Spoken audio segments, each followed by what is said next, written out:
Welcome, weary travelers, to the stream.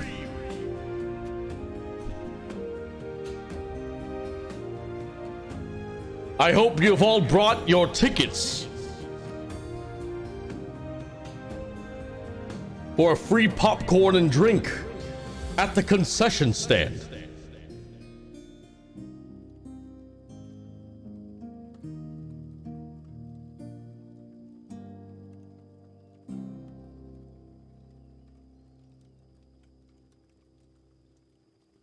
Use code Behold These Nuts for 5% off on all purchases.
You guys ready?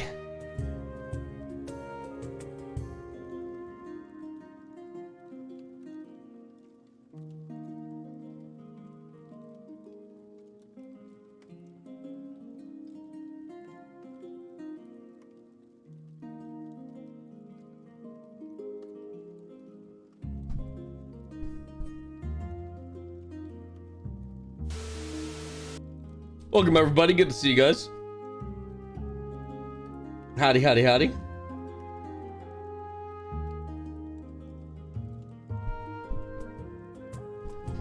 Good to see everyone.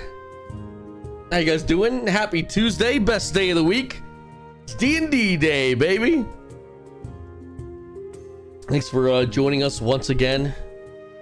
Giving us another Tuesday evening of your time. Pushing towards Tuesday night, I guess now. Welcome, welcome.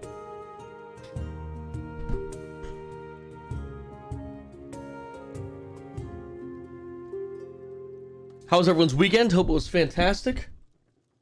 Great to see everybody here. We're going to be pushing into starting the session very soon. But it is absolutely wonderful to see all our good friends here.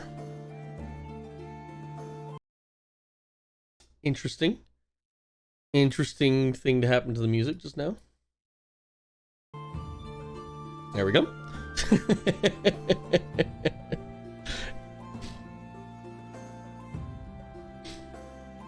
Hope you're feeling better. Knew that you were sick. Yeah, I'm still getting over it, but you might see me mute up to cough a bit more than usual, but other than that, I should be okay. But thank you for asking. Yeah, you know. Last time we left off, the party was in dire straits. It wasn't looking good. Speaking of the party, let's say a big hello to everybody. Howdy, friends. Hello. Hello. I'm sharing music with you now. Hello. There you guys go. And welcome. Howdy, howdy. Thanks. Happy Tuesday. Happy Tuesday, everybody. Yeah, I was just saying that Tuesday. last time we left off, you guys were in pretty bad shape. No, I'm pretty sure I was fine. We've been better. Definitely.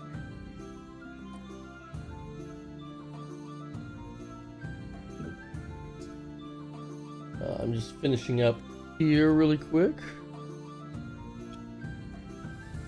Okay. What's interesting is your faces didn't show up again. There you are! Yay! Yay! Yay. What you eating, Mizuno? Dinner. Beef and cheese pupusas with some salsa. I'd like to eat your pupusa, buddy. Mm. Give it a couple of weeks, Different good stream. boy. So, interesting start to stream we have tonight. I did tell you guys you might have a little bit of downtime, so hopefully everyone prepped things to do. We'll easily be able to tell who didn't when we get to your turn and you're like, I go for a walk.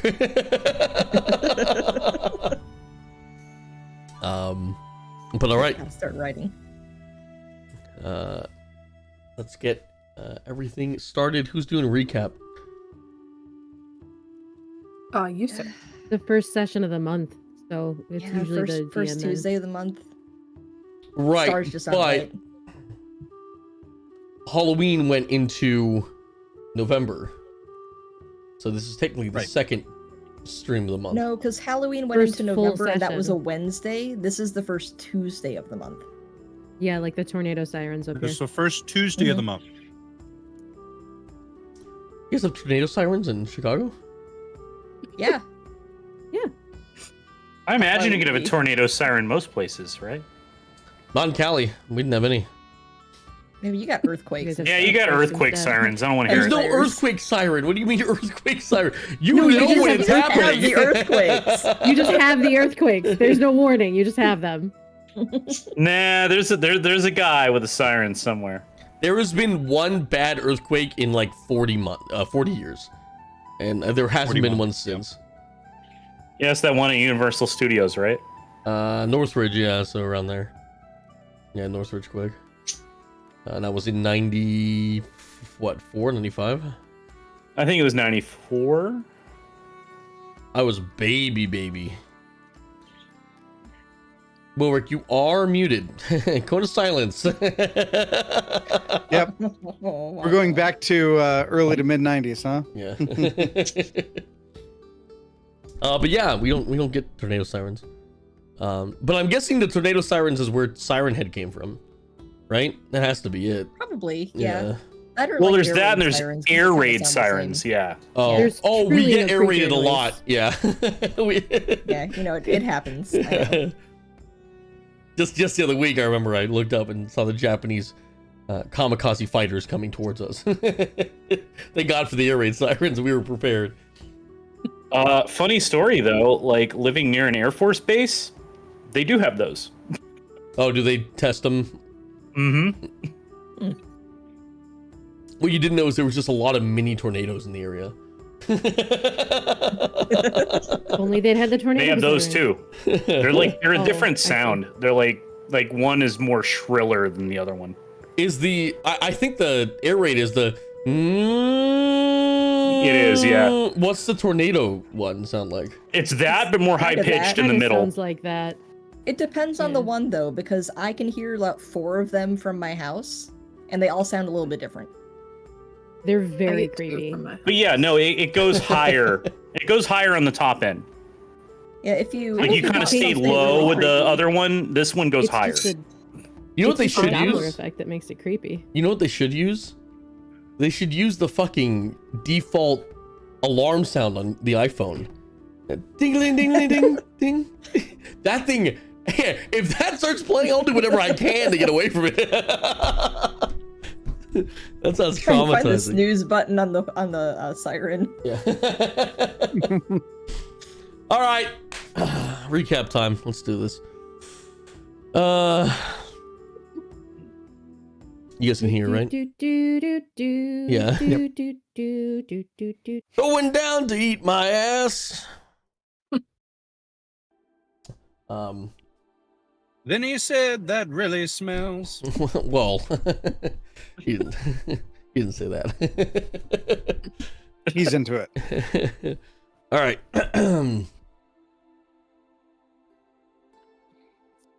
Okay. Here we go.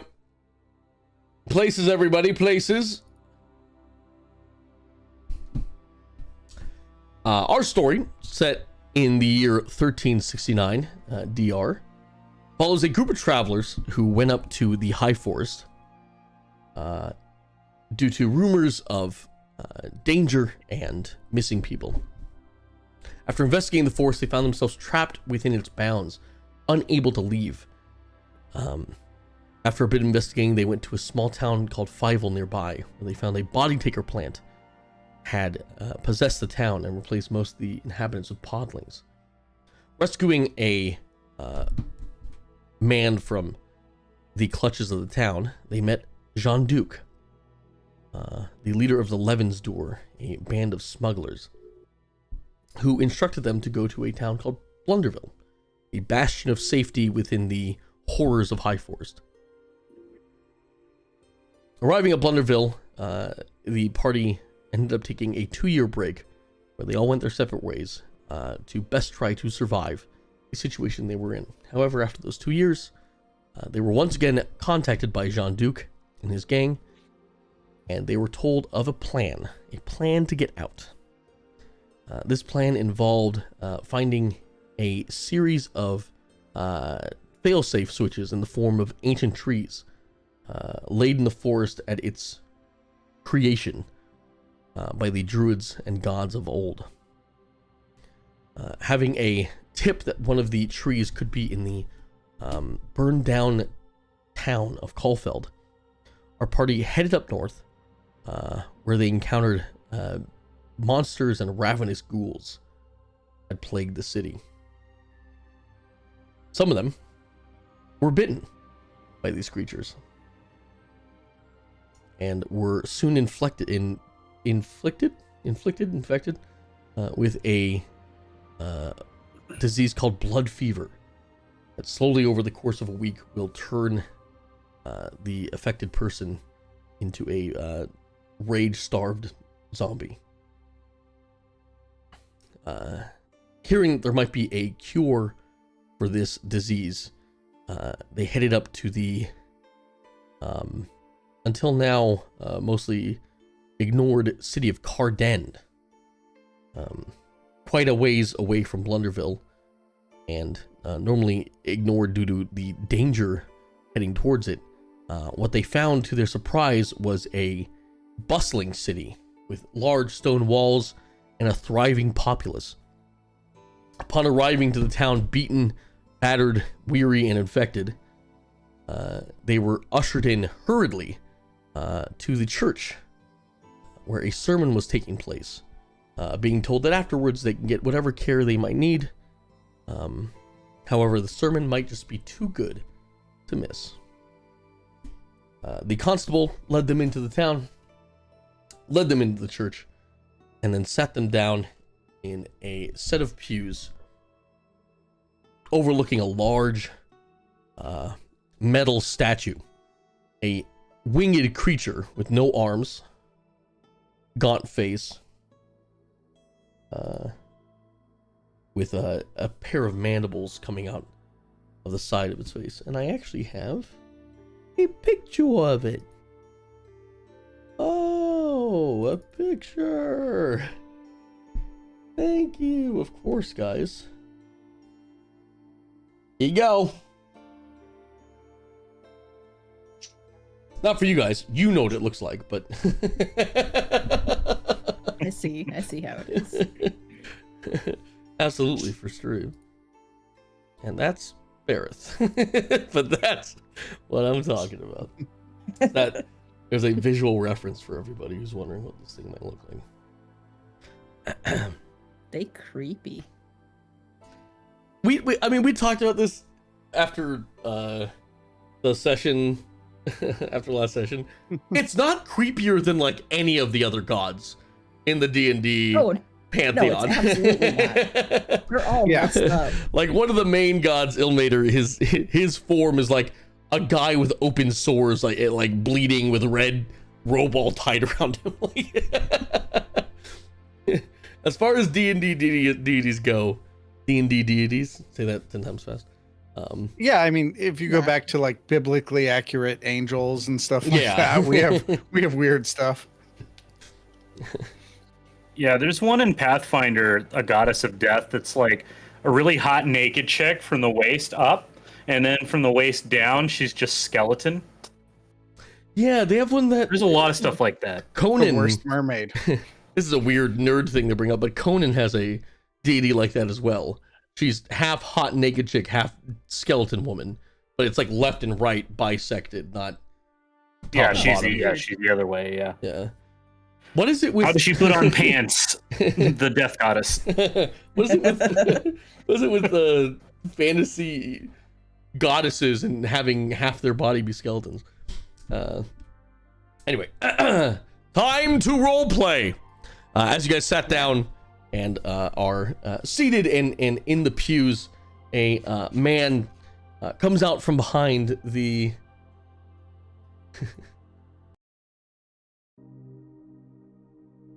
The man comes out from behind the large metal statue to a litany of applause and gasps of wonder. By the way, the entire town is in this church. You know, you're looking at like 300-400 people crammed into this quite large building. It's very large, but the entire town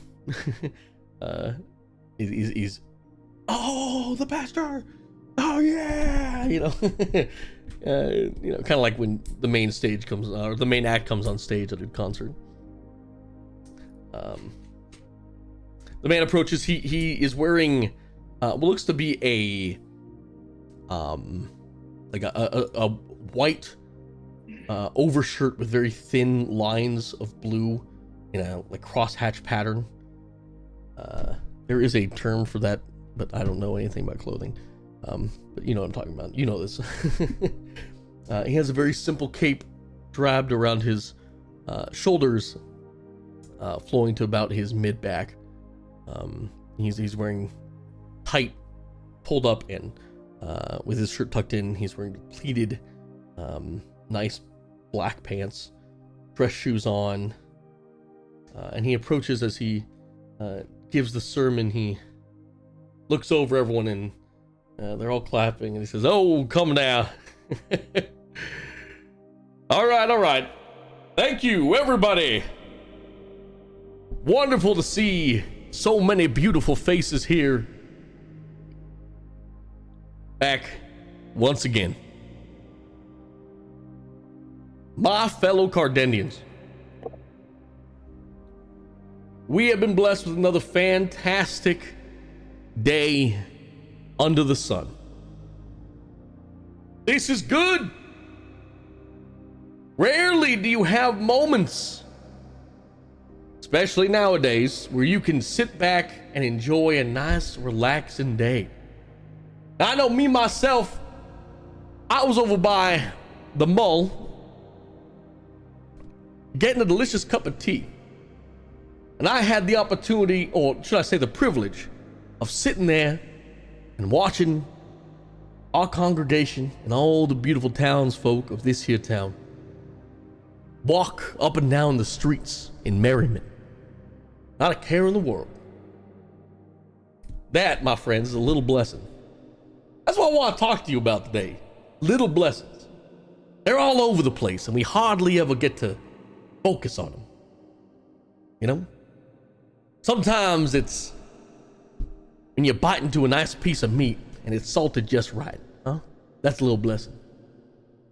Sometimes it's when you're walking down the street and you find a silver piece someone might have dropped out of their pocket.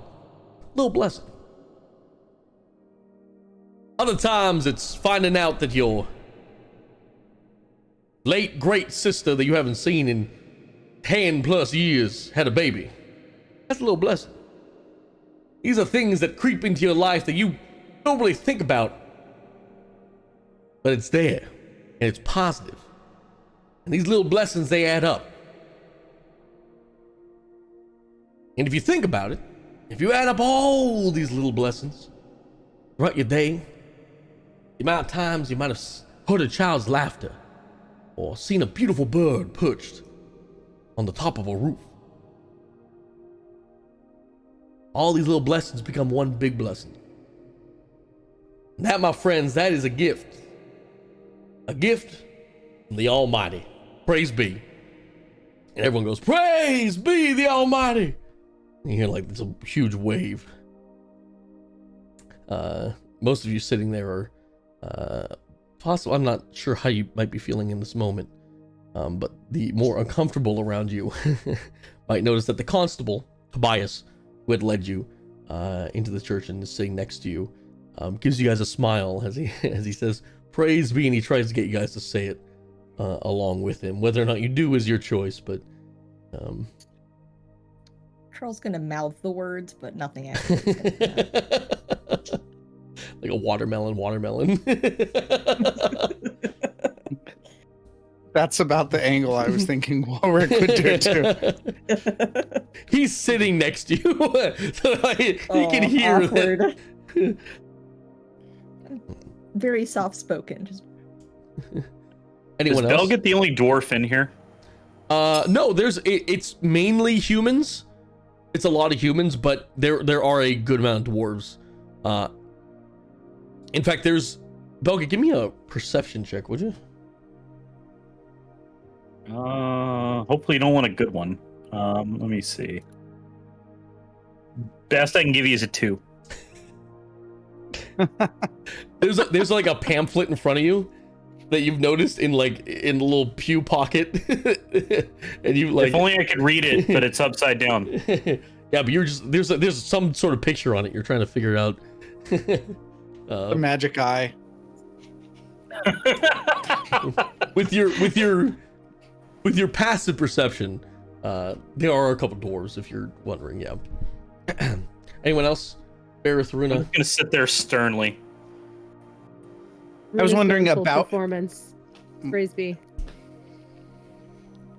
Bareth. Bareth will just have his hood up, concealing as much of his devilish attributes as possible in this house of whatever lawful lord this is, and kind of mouth along. oh yeah, are there any other tieflings here? Hard to see. Hmm.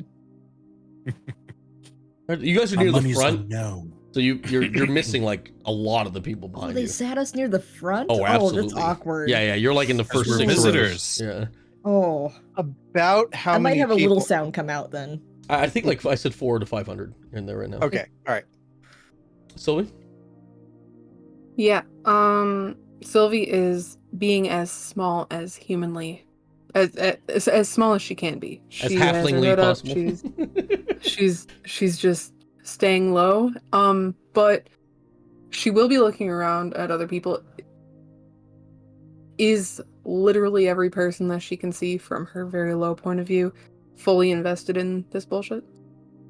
You could roll. I'll say no need to roll. Yes, absolutely. Okay. Oh, go on. Yeah, that's all. the sermon continues as everyone says, "Praise the Almighty." The pastor walks up and says,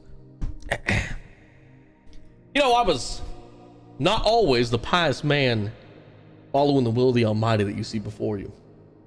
And I'll tell you, I'll be the first one to admit it. I've had a lot of gods in my life. You know that's true. I know a lot of you are that way too. Huh? And these gods, they peek in and out, and they're not bad. They're not bad gods by any stretch of the imagination, right?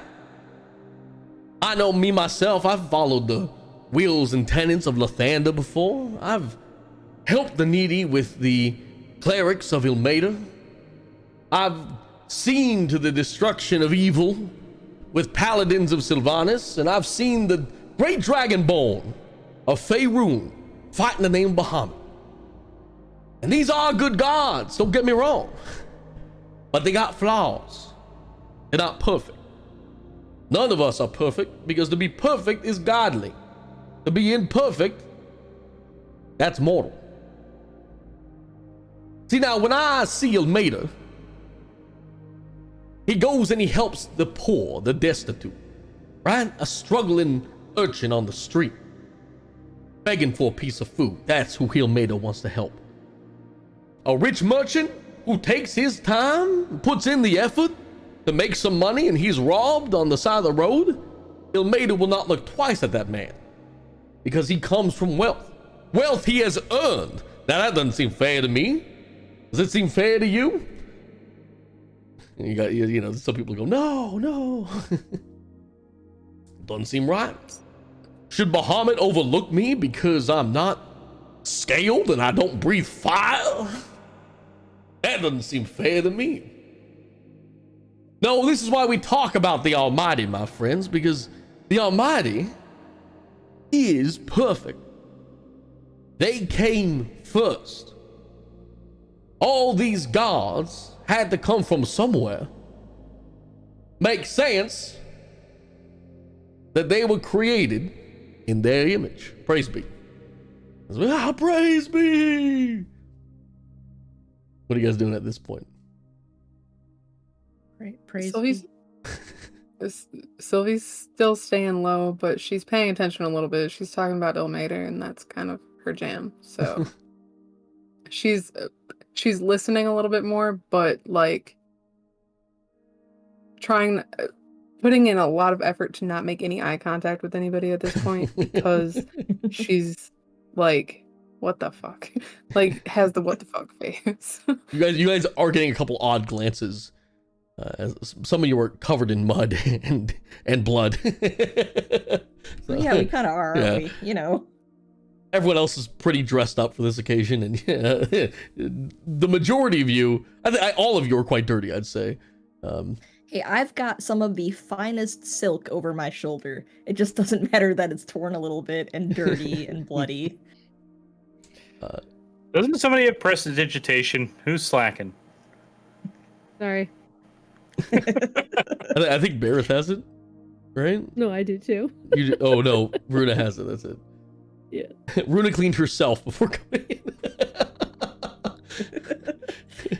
She stopped at the end. Only the 1% clean themselves, of course. You want me to clean other people's clothes?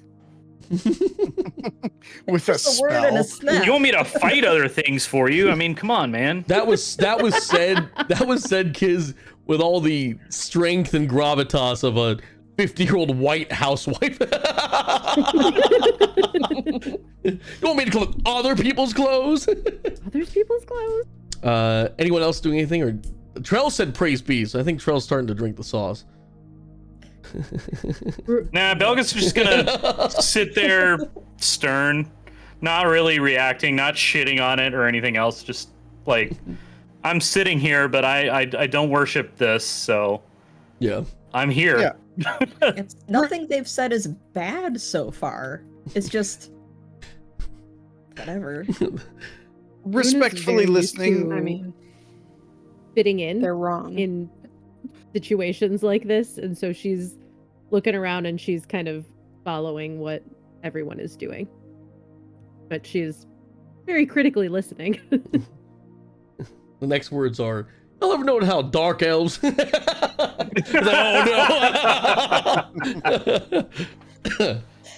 oh no. The sermon continues. And that's why I follow the Almighty, because the Almighty doesn't promise me the things that Ilmater might promise me. Oh, help the poor and suffering, and I'll eventually help you when you're poor and suffering. I don't want to be poor and suffering. I want to do good and have good done unto me. That just makes sense to me. I don't want to have to fight Lathander's glorious battles if I just want to enjoy a nice, peaceful, quiet life with other good people. I should be looked after. And then there's the trick. That's what they don't tell you. This is what the gods don't tell you. Right? They all say, follow me. We got a plan.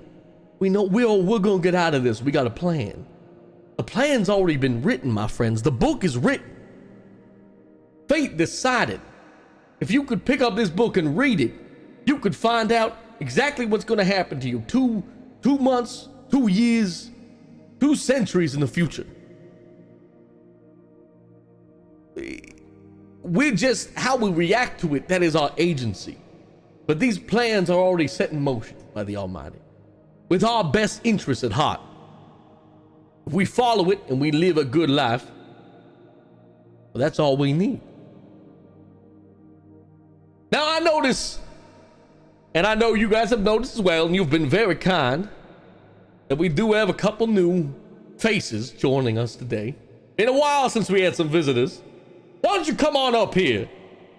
And the let me roll a d6. May I? I don't know if this is the time to do this or not, but I would like to stealth underneath the pew. Hide. I would say, unfortunately, Sylvie, because I did roll a 5. But I'm Oh no! And I was just gonna go Runa, Bareth, Joel, Rilric, Sylvie. It is a bit late. Had you done this before I moved on to the call? Sorry, there's already a spotlight and a kiss cam on you. Yeah. I see. What an unfortunate roll.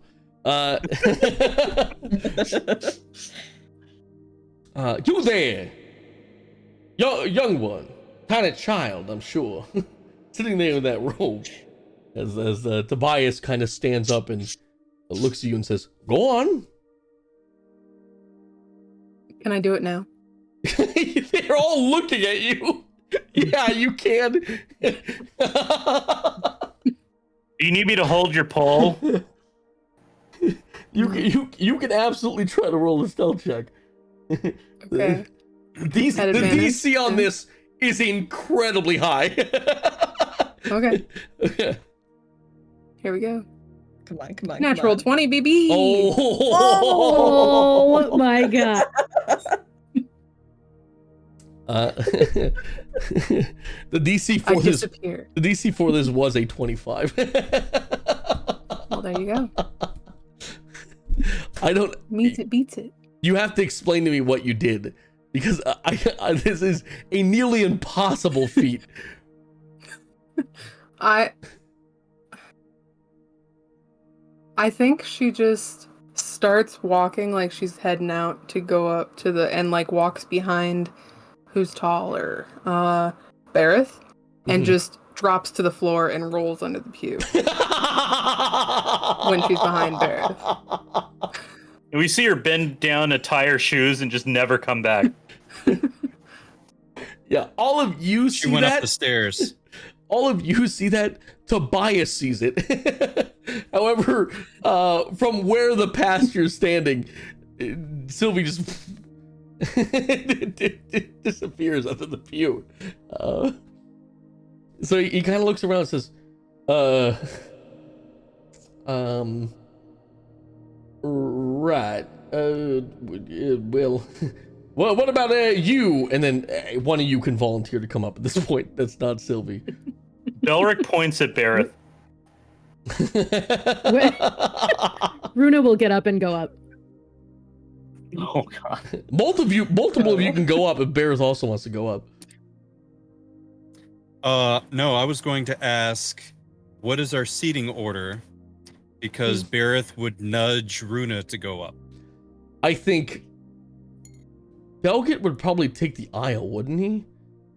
Probably. Yeah, Belgit seems like an aisle guy. So Belgit on the aisle, and then probably Bareth, Runa, Trell, Sylvie, Wilric. Is what I'm guessing. But Sylvie at this point is underneath the pew. MIA. Where's Sylvie? Yeah, I can't believe you did that.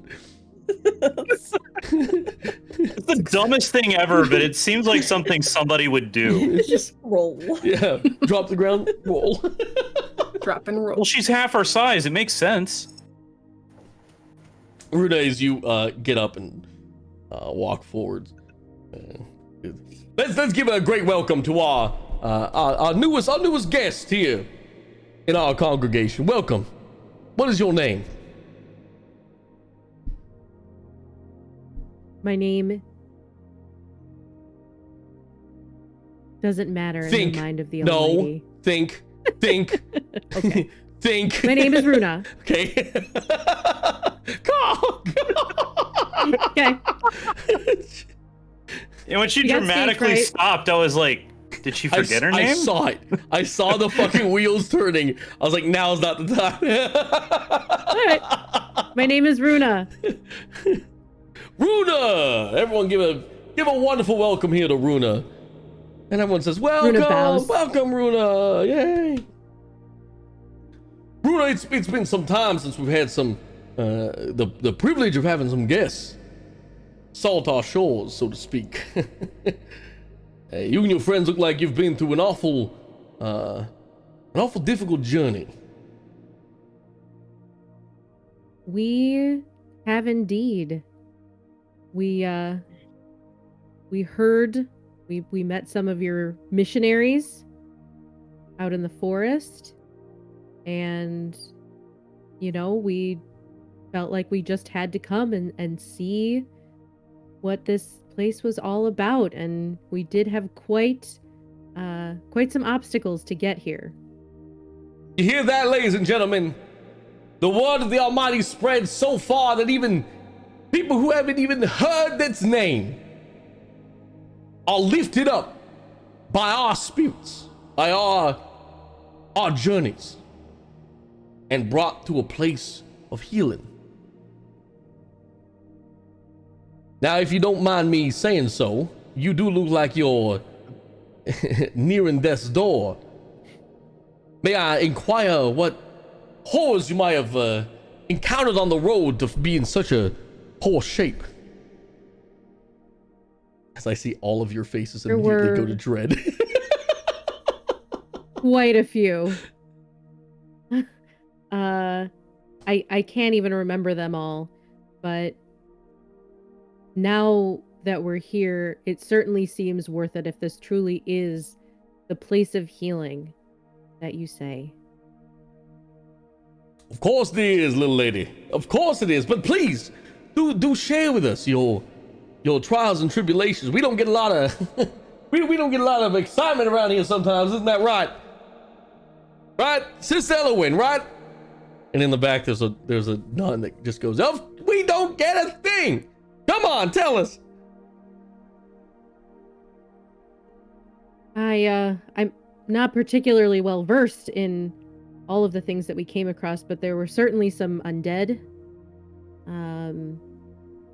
Maybe there were a few ghosts. I'm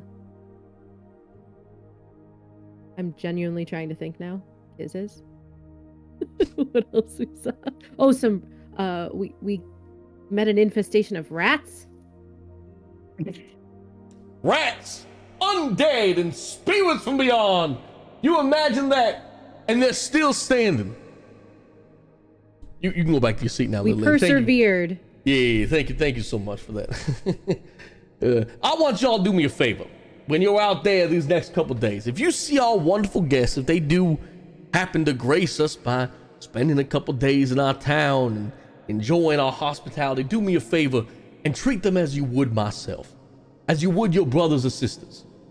Be kind to them, show them the love of the Almighty, and show them love from deep down your hearts. Now, if you join me, we'll be singing hymn number 35 from Leviticus, and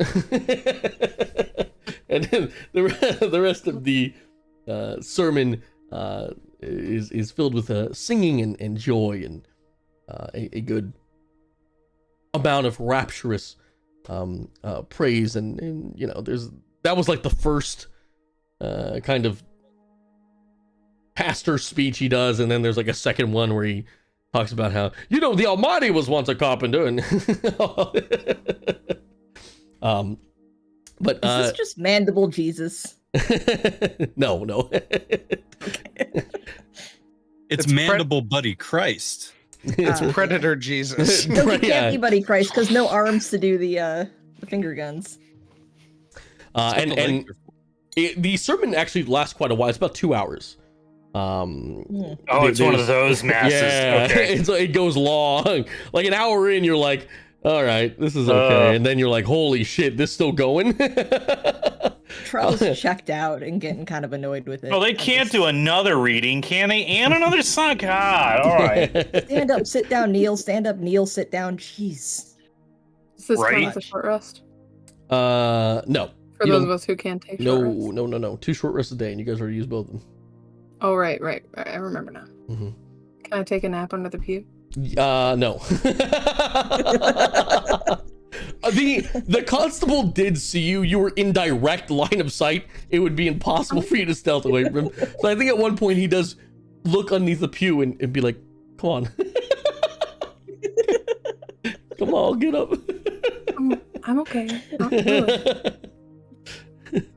it. So after the 2 hours and a rousing, huge amount of songs, and you notice the pastor is actually has a pretty good voice, and seems to be able to really enrapture everyone around them,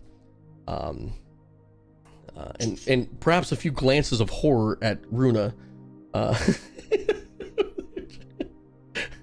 I did notice from a couple of you. The sermon ends, and people start filing out, and all of you kind of get up to begin to leave, and the pastor at this point comes by, and he just kind of puts his hand up and says, do me a favor, just wait here for a second. We can have a little bit of time. And so another like 10 minutes pass of people leaving, and a lot of people come up to say, oh, what a wonderful sermon. Oh my God, this was so incredible. You know, the Almighty gave me twin chickens out of an egg yesterday, and he's like, oh, twin chickens out of an egg, that's crazy. Praise be to the Almighty. And then eventually after all that, does he sound that indifferent? yeah, he does. Okay.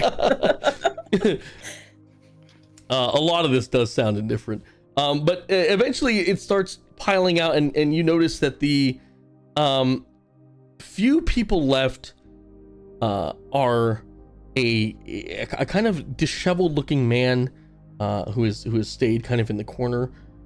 He's not wearing any religious garb. He looks like he's wearing manual workers clothing. Looks to be a bit older. There was a man in full plate armor, and he is now at the front where you guys had entered. For an example, there are 2 giant archways that enter into the church, one from each side. And they both have portcullises, whatever those calls. The gates that drop down and open. Yeah, portcullises. Portcullis is correct. Awesome. And then there is an older man kind of in the corner that is, if the guy in front of you is dressed like, you know, he wants to sell you a car, kind of, this older man kind of in the back, near the statue would be what you would assume a bishop or a father or like a priest would look like. He's in full holy regalement. He's got the symbol, he's got the robes, colors, and gold tips, and he's been kind of watching this whole thing as well. And then there is a what looks to be like a nun, a woman who her face is kind of hidden by a black veil. She's wearing a hooded cloak as well, and she's dressed in religious garb as well. Eventually, it's just you guys and the constable left. And the people you mentioned, yeah. you guys, the constable no? and the people I mentioned, yeah. So Okay, cool. everyone else has been filed out or has left at this point. It's just you guys. At which point the mood does take a turn. Oh, roll initiative. Yeah. Now you guys say, thank you for waiting, by the way, and welcome to our town.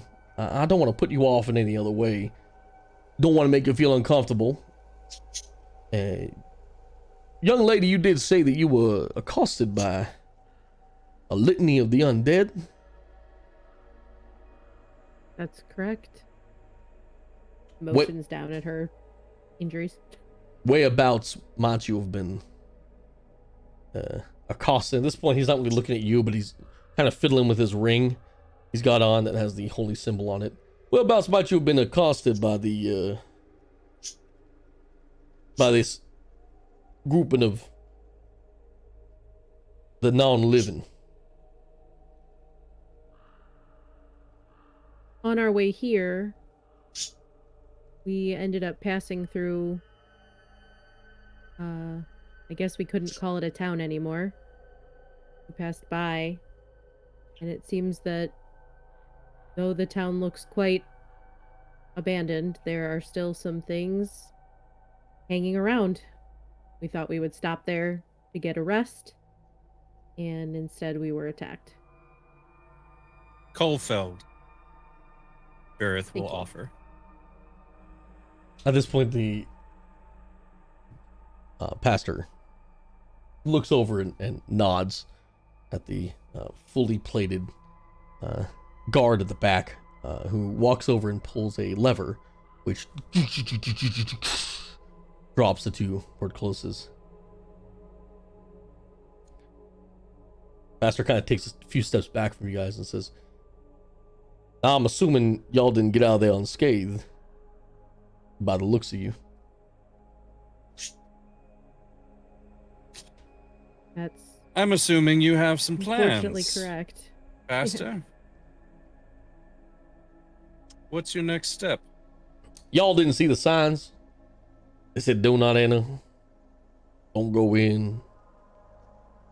There's a body hung up at the front, unless you came in from the side entrance. No, we were we had a little lapse in judgment, thinking that maybe that was old, and all we were looking for was some shelter from the rest of the forest. We didn't know anything else about the town.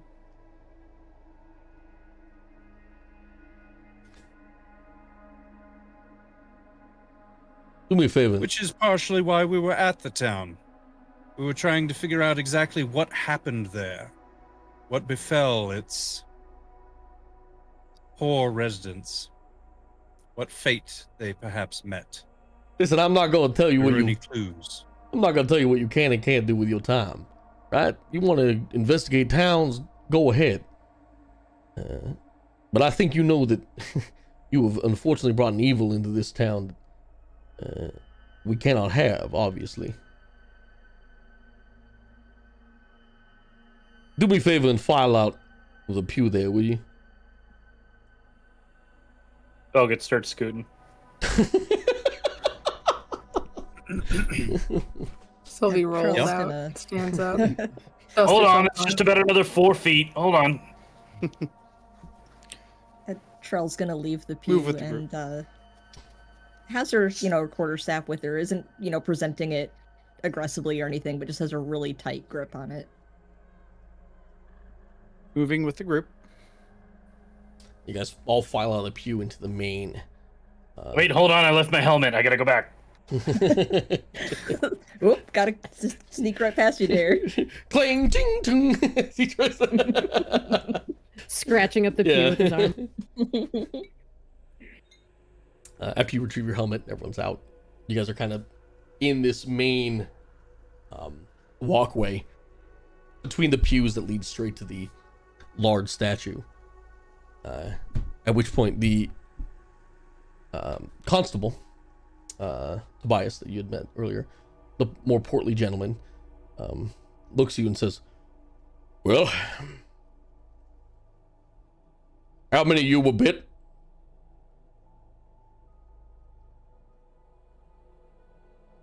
Well, I know I was bit.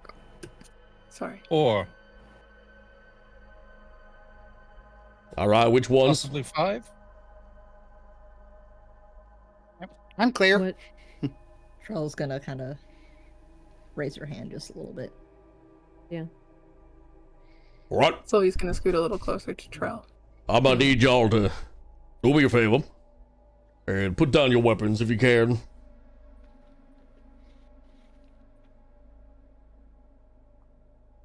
It takes a few. Well, I mean, I don't moments. have them drawn. Well, he's I'll asking you put yours to down. disarm yourselves, essentially. Yeah. All right. Belgit does it. Can we? Who's not bitten? Sorry, I forgot. Wilrick and Sylvie. Well, Uh, Sylvie's apparently OG bitten. Technically. Sylvie's a weird. Technically. Yeah, But I didn't get bit. Oh, Runa will hand the. Yeah, I'll drop my um, dagger. Here. Yeah. So Runa will lay her rapier down on the pew. Is everyone complying for the most part? Yeah. I don't Yeah. have much in the way of literal weapons. Charles just gonna So- mention. I want it back. At the end of this. Honey, we're not in the business of robbing anybody. We're a church. We're in the business of helping. Sister Elowen, come on over there. You should be okay. And the pastor... in- Go on. I'm so sorry for interrupting. Can I insight check this guy? Oh, yeah, of course. Because we haven't done that at all. Nope. You have not. It's a 20 on We just all assumed he was full Ooh. of shit. You're I mean, inciting... you might have. I'm assuming you're inciting the phrase, "We're not here to rob you. We're a church. We're here Yeah, to help." his intentions as a whole, but he was talking about how he's a good guy. I'm checking that. Is that okay? He didn't say he was a good guy specifically. He just said that they're the church. They're not here to rob you. They're here to help. And for that specific statement, you're not sensing any. He's definitely cautious. They're all kind of a little bit on edge, ready, to in case anything happens. But you But I don't. also feel like you would understand that, given your history. Yeah, with you this. don't sense any active hostility at the very least. So there's no like He's, secret. he's more smirk. scared of us than we are of him. I'm not here to rob you. Like he's being somewhat truthful. Curl on the which is- mustache. I'm here to kill you. Yeah, his intentions seem to be in line with what he's saying. Okay. Then Sylvia will comply or whatever. Comply or whatever. Or whatever. Yeah, I'll comply or whatever. She throws her staff on the ground and She went. I didn't want it anyway. whatever, guys. Sister Taking Elowen. my staff and going home. Sister Elowen comes over, and at this point, you see the nun woman with the veil. She keeps the veil down. What you can see of her, she has very pointy, sharp features, prominent cheekbones that kind of point out from behind the veil. It's kind of hard to see exactly what she looks like, but her lips and her lower mouth do give off the appearance of a younger person. And she kind of gets close to each of you, starting with Runa, and kind of goes over and checks, does like a feel of your body, and for the women, she kind of moves you away from everyone else, and then just does a thorough check. Runa, as she's checking, she notices that you do have a bite mark. And she motions to one of them at you, and then she walks over I'll say she does the ladies first. So Trell, she goes to you, another bite mark. Searches the rest of you. Oh, a couple bite marks. Oh, a lot of bite marks.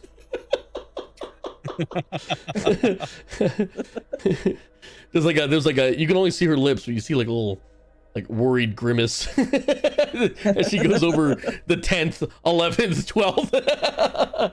Just tons of bite marks.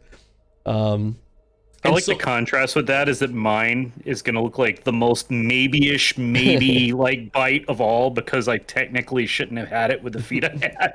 Yeah, the way I rationalize that is you probably would have taken 0 damage, but the condition of getting poisoned isn't taking damage, it's getting hit. So, my idea here is that, like, as they're searching you, Belgit, and oh my god, he's hairy. I'm glad we just revealed this about Belgit. Glad I don't have to bathe with this guy. All the bath scenes we've had, and we've never discussed how hairy he is. So is it kind of like people that get bit by a bat they don't know and then oops, rabies? Yeah. yeah. It's like a bug bite. Yeah. She's going over him, and there's like a small cut, by his clavicle. Oh yeah, and did she make him like take off all his armor because that's like everywhere? She's more like touching and feeling around. Yeah, your bodies. This is a. A different kind of session. Then I stop pulling off my underwear and start getting my clothes back on. By the time she gets to Wilrick, he's she holds Wilrick up and he immediately just drops Trow. Yeah, he's hanging brain. Search me. I'm doing squats. I think they bit me here.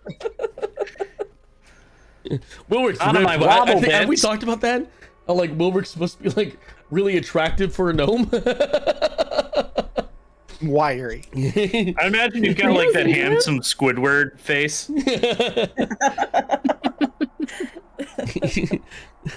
As she's like going over Wilrick's body, she gets the cum gutters. Oh, is this a bite? Or? This is a church, man. Not yet. She's gonna have some things to confess after that. But Wilrick, you get gone over and you're fine. I get gonorrhea? What? Oh. Well. And then the final search is on Sylvie. Sylvie, we haven't talked about this. I've always just assumed you probably do have a scar from that night. Probably several, yeah. Between taking out all the sheep and then my father. So I would assume that she would notice the scars. But old, well healed, very old because she spent 15 years in the monastery. So it's been 17 years now. Yeah, these would be healed over by this point, but they would still probably have that like smooth sensation that scars do. Oh yeah, sure, yeah. Because hair stops growing there and all that shit, scar tissue. She notices that about you and kind of ushers you off a little bit to the side, away from the people that had active bites, like Runeberth, Trell, Belgin. And she raises her head and nods at the pastor, and he says, "Well, all right now. So let's try this again, and let's be nice about it. You went for a picnic in Caulfield, and that's how you got bit?"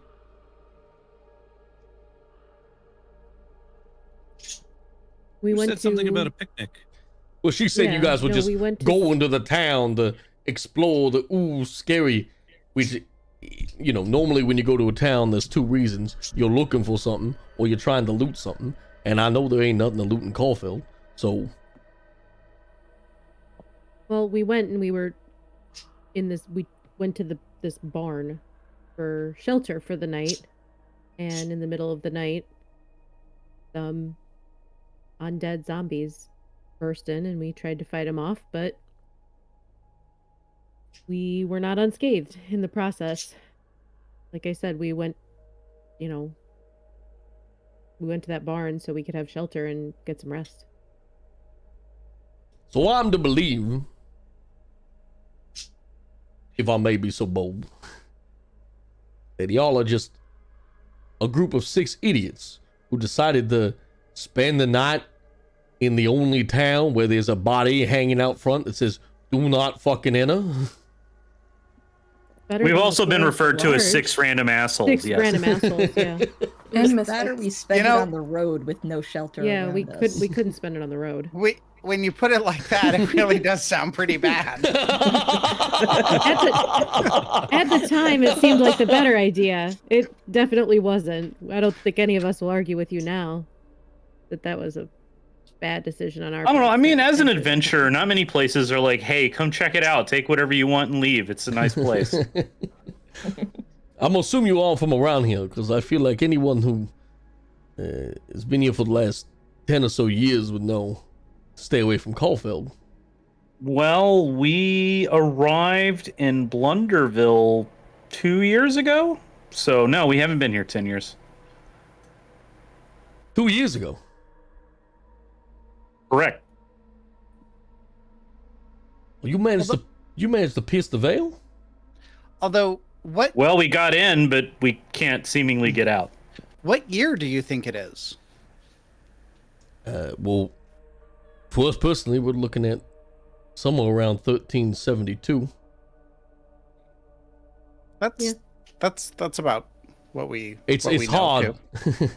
Yeah. It's hard to understand with all the time and winding bullshit going on. Yeah, but that's around our understanding as well. Interesting. So Unfortunately, because we've only been around for 2 years, we thought the forest was the worst of it, but it turns out we were wrong. So we Trell went. is doing her best to not make eye contact while everyone's saying all this stuff. We thought some shelter was better than on the road in the forest, and we were wrong. Right. although maybe it was. I don't. Now, I don't personally believe you because I'm a smart man. And I know that the chances of 6 people who are that dumb surviving for 2 years in this hellhole is next to 0. Yeah, it kind of surprised me too. Yeah. Runa shrugs. So I'll take you either at face value as liars or idiots. Either way, you probably are unaware of the dangers that you're currently in, what you've contracted in your brilliant escapades into the unholy city that is the remains of Caulfield, is blood fever. Do you know what this is? I have Sounds an like idea. something you might want to treat. Would any of us actually know what that is? One of Or you would know. would Runa? Yes, I know. Was Would it- Runa Yeah, I've know what got- that is? I'm That- guessing now. I've got What's it- history, but that's Well, I it. mean, I Uh, feel like Trell would also know with Sylvie being ushered away at the moment. I don't know. Well, Sylvie can talk. She's not like in a different room. She's just like 5 Oh, you're feet just, away like, from right you. over there. Yeah. Oh, They okay. put you in groups of might be He's gone for infected. We're never going to see Sylvie again. Sometimes I can still hear her voice. She's I wish I standing could next to remember you. what she looked like. I can't remember anymore. Guys, I'm right here. Oh God, a ghost! Sylvie? She's so stealthy. Yeah. Uh, My question was, is that what it has been referred to? Like, is that what we would have referred to it to as, wow. In Yeah, Blunderville? please start that sentence over again for me. yeah, but it's not what you would have referred to it as when you were. No, but that's you not what I assumed would've the only known. person, yeah, because you just didn't really. I don't think you went out looking for talking to people and seeing if this was a thing, but Well, it kind of happened, and then I was figuring out how to address it. So yeah. there wasn't really any time. Mhm. Is that what Jack would have called it? Jack would have called it blood fever, and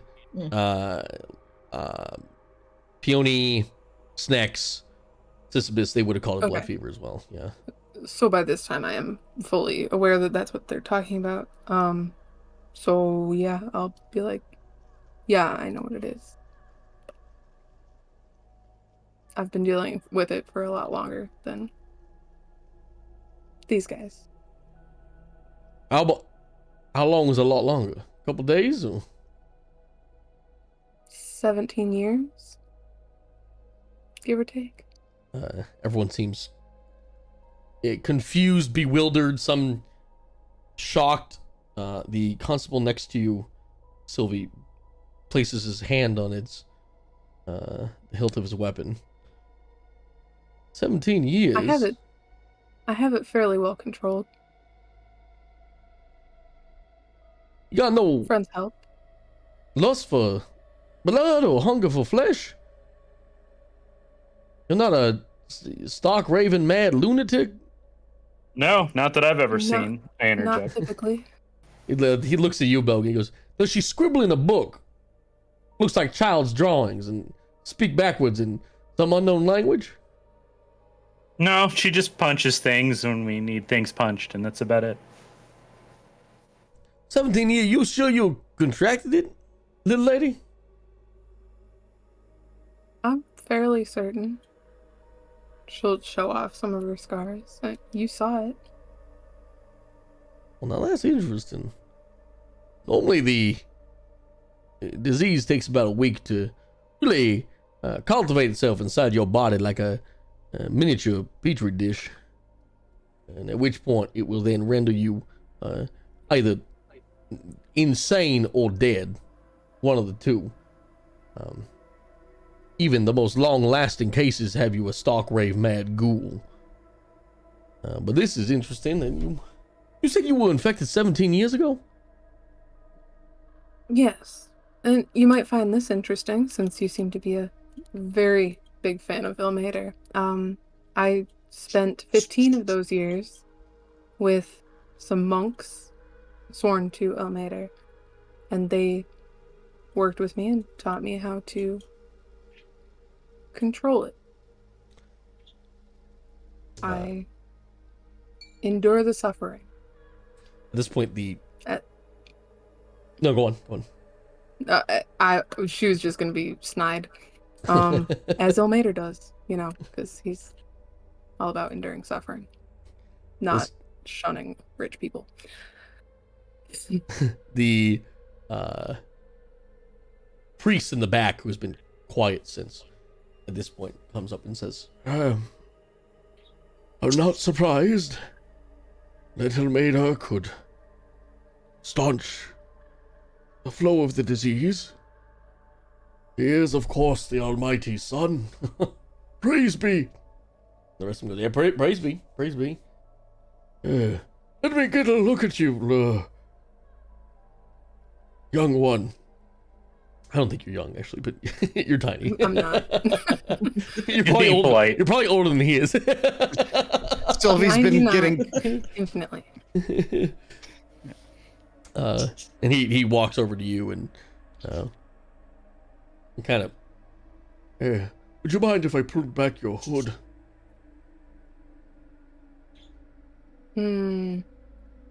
Sylvia will hesitantly put her hood down and do like put her arms in the air and like dance around in a circle for him. Like, He kind of holds you one place and is trying to get a look in your eyes. He says, yes, she speaks, I see a glint. Now, she speaks the truth. Strange. We have means of curing your malady. you do. Yes. Who are you? That's a good question. In my old age, I've forgotten my name. Awesome. I want to see if he seems upright about saying that there's a way of curing the malady. Like, is it really a cure? Is there something fishy to it? Yeah, you can attempt an insight check. Yeah. 14. As far as you're aware, he's telling the truth. Okay. He's giving these signs of someone being truthful. That's all I Sure. can say. Okay. I'm Father Corwin, a devout follower of the Almighty. I'm Sylvie, moderate follower of Ilmater. There's no prejudice here, girl, about who you follow. I thought we were just doing a thing. Oh, I was just you just doing seemed the thing. earlier like you were, you know, oh, little Mater doesn't. The rich Well, people thing. I think I just feel like maybe you were a little harsh. It's He was a little chill. harsh. wasn't he, Yeah, well, that you guy? know, we're cool. Okay. Don't worry. Come on over here to the stone slab. He starts, Yeah, sit down. You sound tired. no, you. Stone slabs for you. Oh, Not me. Why would I be on He's this never level? been to a doctor's room before, okay? And they lead you, he kind of walks all of you, come. And you all kind of are ushered in. Go on. Does this cure involve killing us? What the fuck's wrong with you? Why would we? I'm just very nervous like his after our style. trip to Coldfeld that everything's trying to kill me. Why would we attempt to kill you? It's a To question worth stop the asking. spread of the disease? We have a cure. What? The Maybe cure like could be to get 10 rid of years us. ago we would kill you. That's like saying, kill someone with hepatitis. Polio. We can deal with it now. Okay. I'm very Damn. glad to know that. Thank you for You- assuaging my fears. Y'all wilding out here. How long you been in the woods? It's been a rough time. We've had some A rough lot of days. things have been trying to kill me. I can tell. Good lord. Yeah. You guys really do need the almighty. This is like crazy. Why haven't you shared this cure with Blunderville? We're sharing it with you. What do you mean? We're giving it to you for free. Will this give us autism? Can you show me the studies? Bill Is there Gates. anything more natural? Bill Gates walks I'm actually out. anti-vax. There's a cell phone tower out there. I know. Don't worry, Wilrick. I hear if you already No, have it, it's a 5Gs. double negative and you're fine. Anyway. No, you can ask. You can ask why haven't you shared with open trade routes with Blunderville aren't really a thing right now. as you've noticed, the amount of troubles you would have seen, and this is something you would just know, Trell, that it is very difficult getting to Card End. Oh, that's fair. You had Yeah, to I'd go imagine there. any sort of supply line out of Blunderville would be really difficult. Oh Also, yeah, those two missionaries dead. they don't meet. You haven't heard anything about Card End being this nice, and I doubt. Yeah, this Yeah. is bullshit that we haven't heard this. This is great. Yeah, Yeah, it's right. listen. You apologize if the town filled with bandits and their leaders is not something we want to actively associate ourselves with. Unlike Blunderville, I'm sorry, my lord, but we're not looking for new people to come on in and join us. We are a closed society. We have to be to maintain a balance for food and water and health services. You understand? But doesn't mean we're not going to help people who come on in. Now listen, I'm not going to lie to you. This process is a little bit weird, and at one point you're going to be like, well, what the hell going on up in here?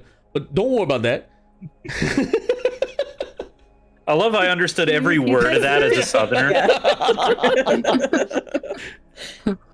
Don't worry about that. All you gotta do is don't worry. all you gotta do is kind of just sit there and take my word for it that it's gonna look a bit weird, but the Almighty works in weird ways. All right. Who want to go up first? At this point, you've been led to where that large winged statue is. This large metal statue Fuck it, Belgo to go first. with the mandibles. There is a stone slab in front of it, which is decorated with a nice red cloth. It has, little gold. Oh yeah, hides the blood. Yeah, gold goblets and different things there. At which point the sister begins taking some of the gauntlets off, and the constable pulls off the red cloth, and what's left is a stone slab with an interesting... It has that upside down triangle symbol with the eye in the center, but it also seems to have a series of runes written around it, which are difficult to decipher at a distance.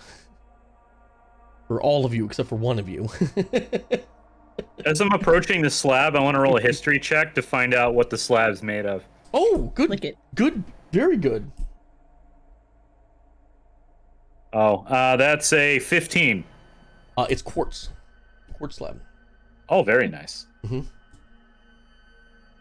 As I'm approaching it, I'm gonna bend over and I'm gonna lick it.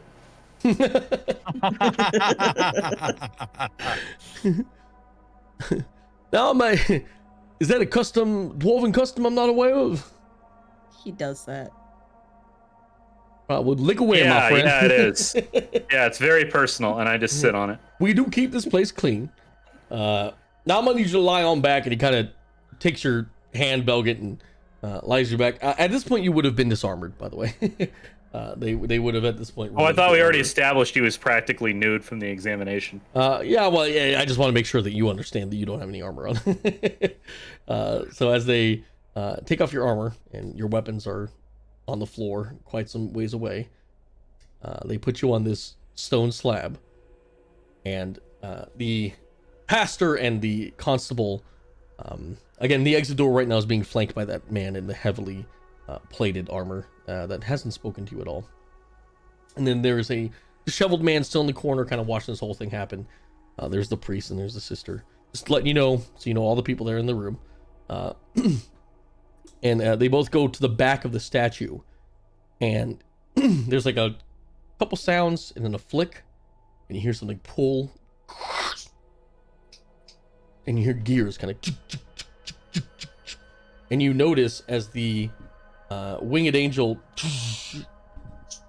gets off of the wall, and it doesn't get off. It is kind of the way, like, it just kind of starts falling forward a little bit.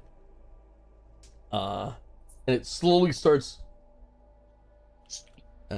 heading down towards you on the slab until it's almost like perfectly above you.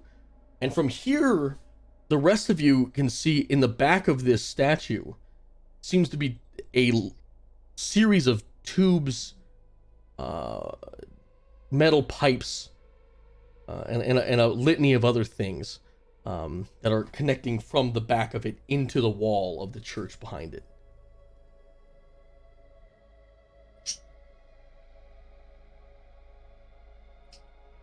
Interesting. I am pausing. As we get started here, I have one question. Yeah. So does this just cure this, and then I have to get this again if I get infected again, or am I good after this? Well, baby, now we got bad blood in you, right? And we got to put some mad love in you. You understand what I'm saying? Oh no. Oh no. Yeah, no, I I think I know really what's get what you're putting down. Yeah. Roll over, Belgit. Here's what's gonna happen. Just so I can explain it to you, all right? We're gonna take your blood out. All of it? Yeah. You'll be okay though, because we're gonna put it back in. Okay, I guess. Kind of like a filtration process. You understand? Yeah, filtration. Got it. Yep. Would you mind if I take a look at how this works? That sounds intriguing. Hey, you can watch the whole thing from back there. All right, here we go. We're gonna start now. Do me a favor, don't Take our move. blood out of our bodies? Don't move, because this is gonna be real bad if you do. All right, so just try to stay as still as possible. You understand?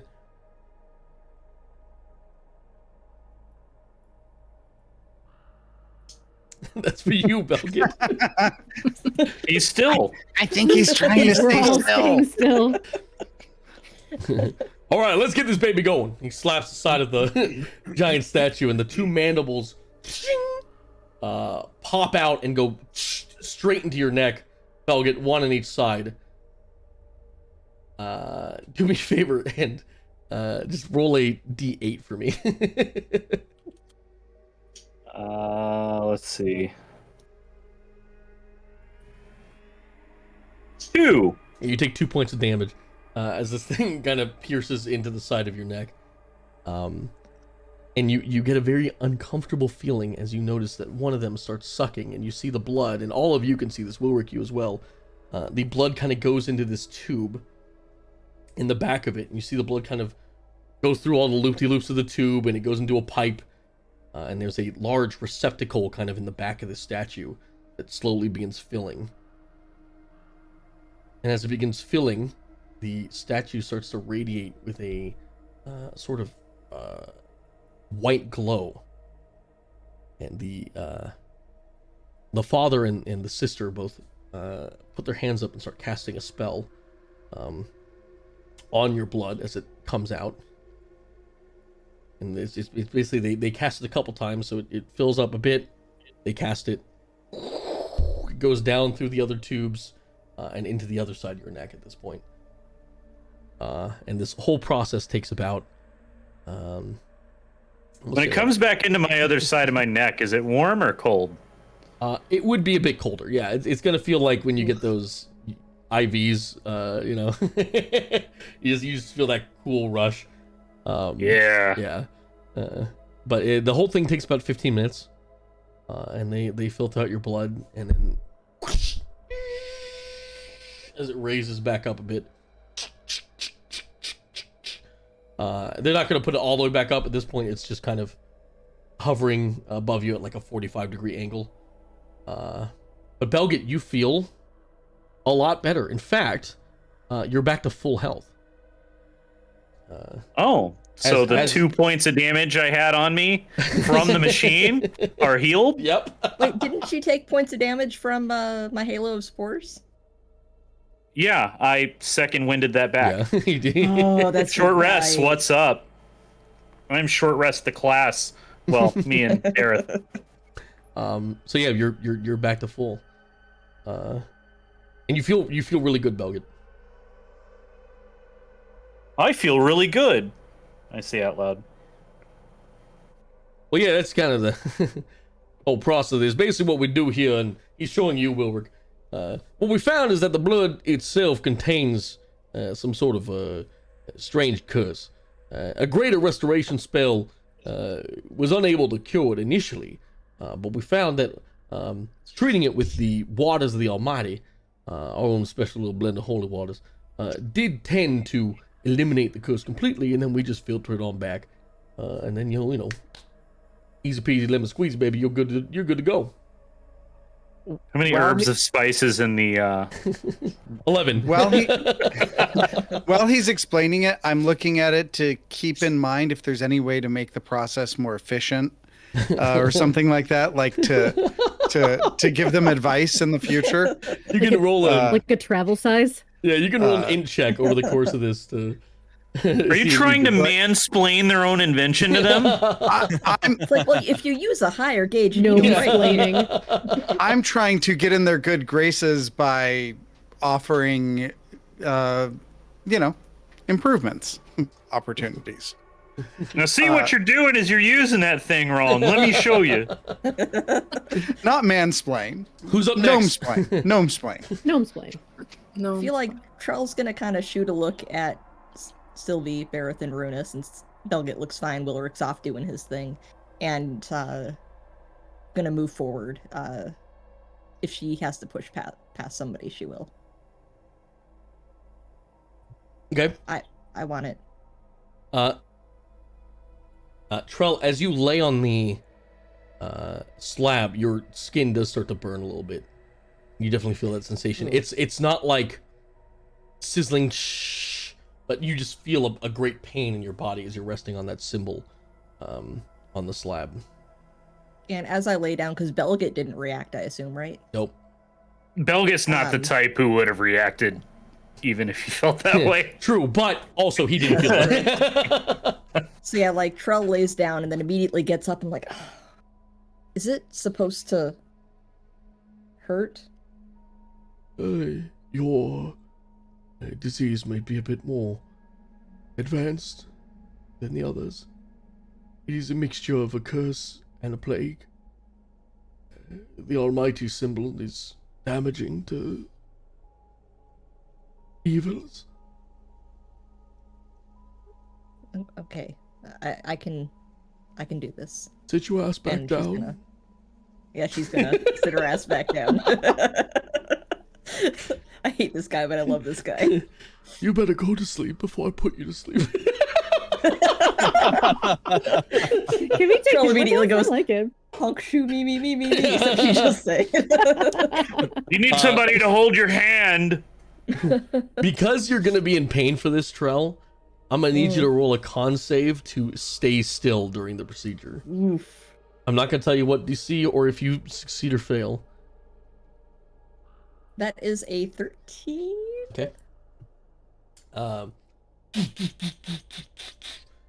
One of the sister walks forward with a looks like a wet nap and kind of cleans off the two mandibles that were just neck deep in Belgit.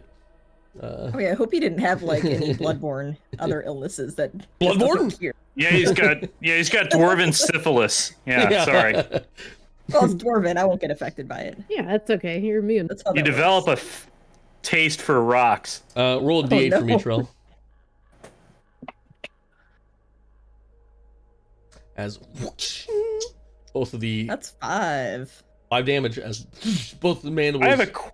Well, no, I guess that would be a problem if I prevented all of it, wouldn't it? I was gonna say, could I help prevent the damage? No, but don't prevent the you can't. damage. It needs to happen. You Well, maybe put if they your- roll like an 8 I don't or feel something. better at all. As now the blood starts going out, and as it's being drained, Trell, it is extremely difficult for you to stay still. Your disease had progressed quite a bit, and at a certain point, you kind of thrash a little bit because the pain is just a bit too much. Roll another D8 of damage. Unfortunately, is there's Can just a- Sylvie like reach up and hold Trell's arm? Like, after the not- first time, yeah, you can run forward and hold her down. At which point, the constable is also gonna. Well, you can hold her arm, but the constable's gonna run up and kind of hold her down, and look at you, Belgit, and said, "I need some assistance." Yeah, Not okay, I'll very do strong, so it can't possibly Yeah. be hard. Yeah. it. Yeah, I no. I meant like to comfort her, not to Oh. like restrain her. The arm wrestle, yeah. But you know, Yeah, no, I'll help keep her down as well. Yeah, roll to comfort. all right. Would that be a performance check? I hope not. Yeah, don't cuddle pile on the giant machine, For Belgit, comforting might be a deception check. please. It could be, yeah. No, that's why I said performance. Could be. You're He's like a weak enough. sociopath who's so much. practiced it. You're weak enough, Trell, to where the internal damage to your neck is about all the damage you end up taking. Nice. As the Just process does go Internal through. damage is fine. I don't need my neck. The process goes through back to 45-degree angle, and almost immediately as the mandibles retract, those holes close up, healed, and you feel great. Back to full health, complete full health. Nice. Is it just full health? No anything else back? Just health? Just health. You're back Okay. to full. Essentially, they're just casting so much healing on this blood that as it goes back through you, it just rejuvenates your body. Back to a very,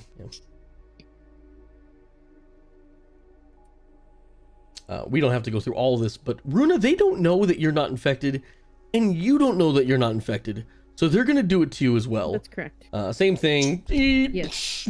But roll the D8 for damage, wait, because I think it might kill before- you. Wait, yeah. Right. Before Runa gets on the thing, she is going to say, I want to do this, but I am so weak that I am afraid just getting stabbed in the neck might kill me. Is there anything that I could do beforehand to maybe mitigate some of that damage? Eat some good bananas. The constable says, "Well, hey, if you pass They're all out, gone. if you pass out on the table, you'll just wake up okay. Not the worst thing." Yeah, imagine they have to fight her less if she passes out. Might so be a that might good thing be if you pass out. Actually, You'll be Okay. fine, As long Runa. as it'll revive me if it kills me, then I'm in. Hopefully it won't kill you, but anyone All right. can anyone Well, spare if it downs me. there's enough clerics in the room that you'll be okay. I'm not gonna make them go through the Okay. whole thing of casting a healing spell. You'll be okay. You know, All right, bracelet yeah, on. We I'll do it. But I do kind of want to see how it goes. Yeah. There's like 5 people with healing spells in the room. You should be all right.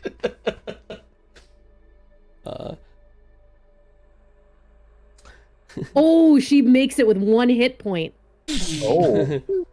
And as the blood is pumped out of you and back into you, Runa, you also feel your strength come back. You get all ripped and fucking strong now. Oh. Ooh, 20 All of strength. it? Nice. Yep, all your strength comes back. Yep, 20 strength. Do I get more? Yeah. She's just suddenly Prophecies were correct. Because Increase Because strength Runa by was- 200%. yeah, because Runa wasn't infected, does she get any increase? Any bump? No. All right. I figured it couldn't hurt to ask. Kiz goes to get like the flu shot after she already has it, Oops. just to become more powerful. I forgot how to. She got damn it, I just Pfizer did a and strength Moderna. check. By their powers combined. I forget how to change my strength and shit. I'll figure it out. You just crit with a strength Oh, check. oops. Yeah, I didn't mean to roll Yes, that either. but I just meant to change my strength, and anyway, everything's fine. I forgot how I fixed it last Runa time. gets up. There we go. I got it. Breaks the No, slab. don't throw the slab. Who's up next? The delicious quartz. Barrett. I- Oh, yeah. Barrett is up next, First, definitely. I'm Mhm. gonna brain talk Belgit and say, no unobtrusive thoughts or anything like that. Haven't we decided that your brain talks aren't 2 ways, right? Mine isn't. His might be. Is yours 2-way, Barrett?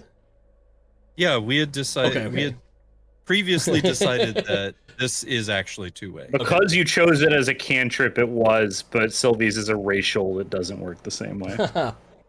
Yeah, is the way mine's specifically worded. Yeah. Also. Okay. No, I mean, no more than usual, right? Huh? Is he kind Oh, of no, like, you're talking mine. kind of says it with his eyebrows, even though he's just thinking it and looking forward? Good enough for me. And Barrett will step forward. So you, as they're putting you on the slab, he says, "I can't help but notice that you are touched by the shade of Avernus, my friend." Yes. Apologies for that. Not something we can cure, but this shouldn't hurt you in any way, I'm sure. Well, I'm sure that I've experienced some worse pain. Are we still able to brain talk at each other? Sure. Take 8 points or take a d8 of damage first. As a Actually, Brain- yeah, it's gonna hurt a little. Also, as an aside, earlier you had mentioned one of us can read the runes on the slab. yes. I take the full. Oh jeez. Do I have the ability to read them now that I am right by them? Yes. I can message you them during the break if you'd like. Sure. Now, say them out loud. It's more fun that way. Whether or not you want to share it, and since you didn't look at it until now, it does in the writing mention something to the effect of the blood of the Almighty on the slab. Yeah, Wait, feel it's a free to send recipe me with all the 11 herbs and the spices. full thing during the break. Yeah. Well, no, I'm the that's it. That's the full thing. That's The it. other runes are Okay. just random symbols to, actual runic symbols. But amongst the runes, there is it just says the blood of the Almighty. They tried to make it look busier than it was. Some of the runes just mean rune. Yeah. Some of the runes just mean like skate park in Chinese. Finally, I see all the lies of the real world. Taco And salad. Bareth, you feel fantastic at the end of this. Back to full health, buddy. You're the last one there, aren't you, little one? Uh-huh. 17 years with this disease, you can finally be rid of it. Sounds good. Let's do it. Uh, She'll hop up on the sled. I need you to roll for me a con save as well. I can't wait. Here we go. Oh, that's gonna be. How about an 8? Ooh. It is incredibly painful. As you hop up, I need you to take 2d12. Ooh, Oh, mama. that's You gonna roll that or me? You roll it. I'll let you be the master of your fate. Okey-doke. I am gonna help reduce this damage potentially. It's a 14. This is pure damage. This is not something anything can reduce. Damn. As you hop up for just the briefest moment, a shock of pain flies through your system, almost as if you were holding a live wire.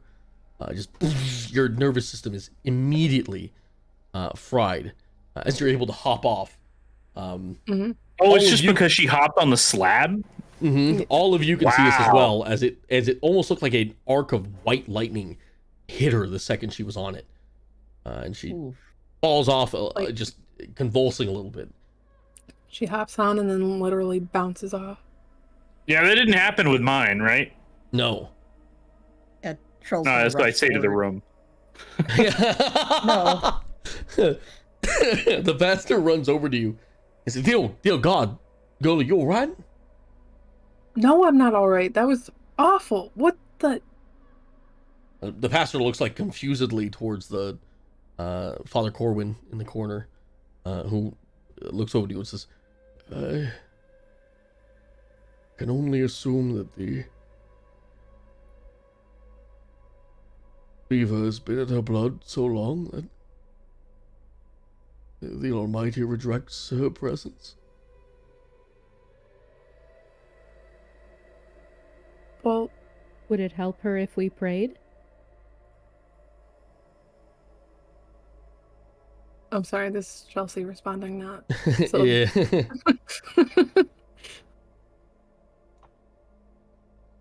What were I you don't know saying? if I want to try again.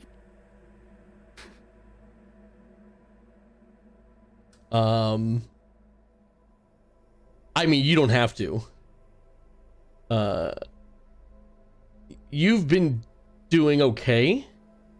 You could attempt to persuade them at this point, or you could tell your friends to help you with your brain talk if you don't want to do the charisma checks.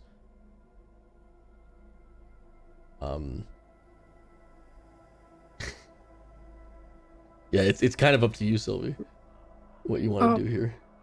Oh.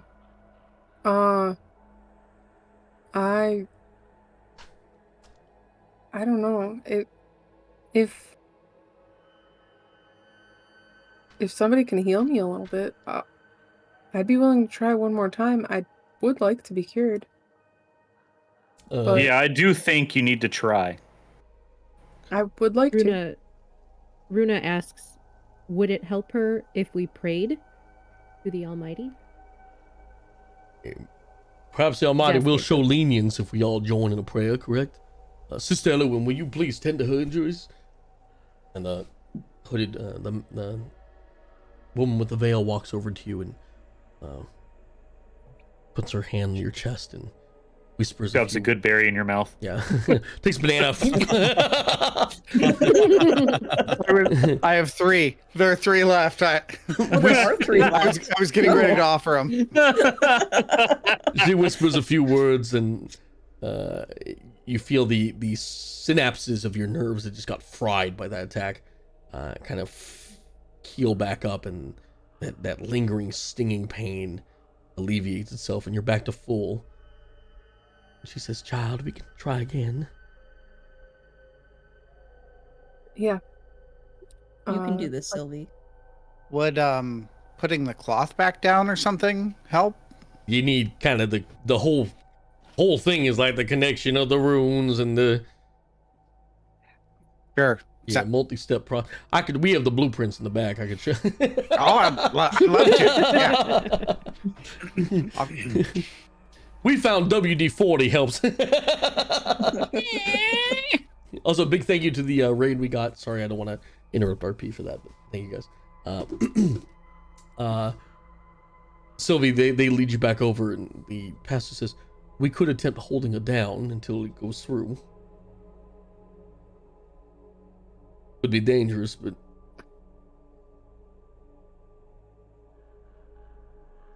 It worked for me. Sylvie, what do you want us to do for you? let's go again. Do what you need to do. You guys will bring me back if I fall asleep, right? Yeah. we'll record holding 2 I bananas. mean, yeah, we'll do our best. I can. I mean, I can quickly cast one spell if needed, but you know, I can't bring you back if you die. We won't let you die. We won't let you die, Sylvie. Alright. She'll slowly and tentatively get up on the try to get up on the slab again. I'm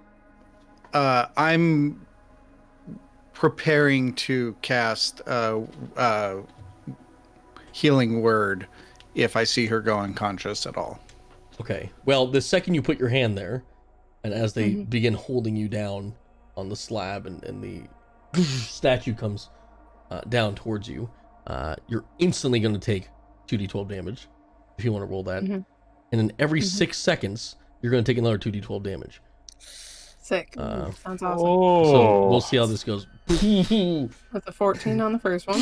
Another shock as you're trying to hold yourself steady as this thing comes down. And then the pastor goes, pull it, come on, hurry up. She ain't got long.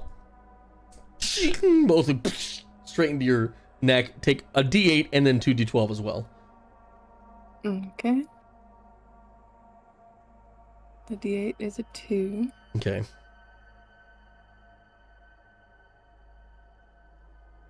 I'm out. As the thing goes in her, you see another shock as she passes out completely. This is an extremely painful experience, Sylvie. Yeah, she was holding herself together, not screaming, like just clenching, jaw clenching, you know? But by the end, she lets out a yelp as she passes out. As you pass out, this time, Sylvie, and your mind kind of just pulled to black. You find yourself in a familiar place. You've had a couple dreams like this where it's just an infinite pool of blackness, but deep in like the depths of this darkness, there is a single figure that you can make out. And then immediately you're brought back as Wilric casts Cure Wounds, right? Sure, yeah, if I could be standing there touching, Yeah. Cure Wounds is a little better. Cure You didn't Wounds is- cast shove banana in mouth? how much healing there? That would be 9 points of healing.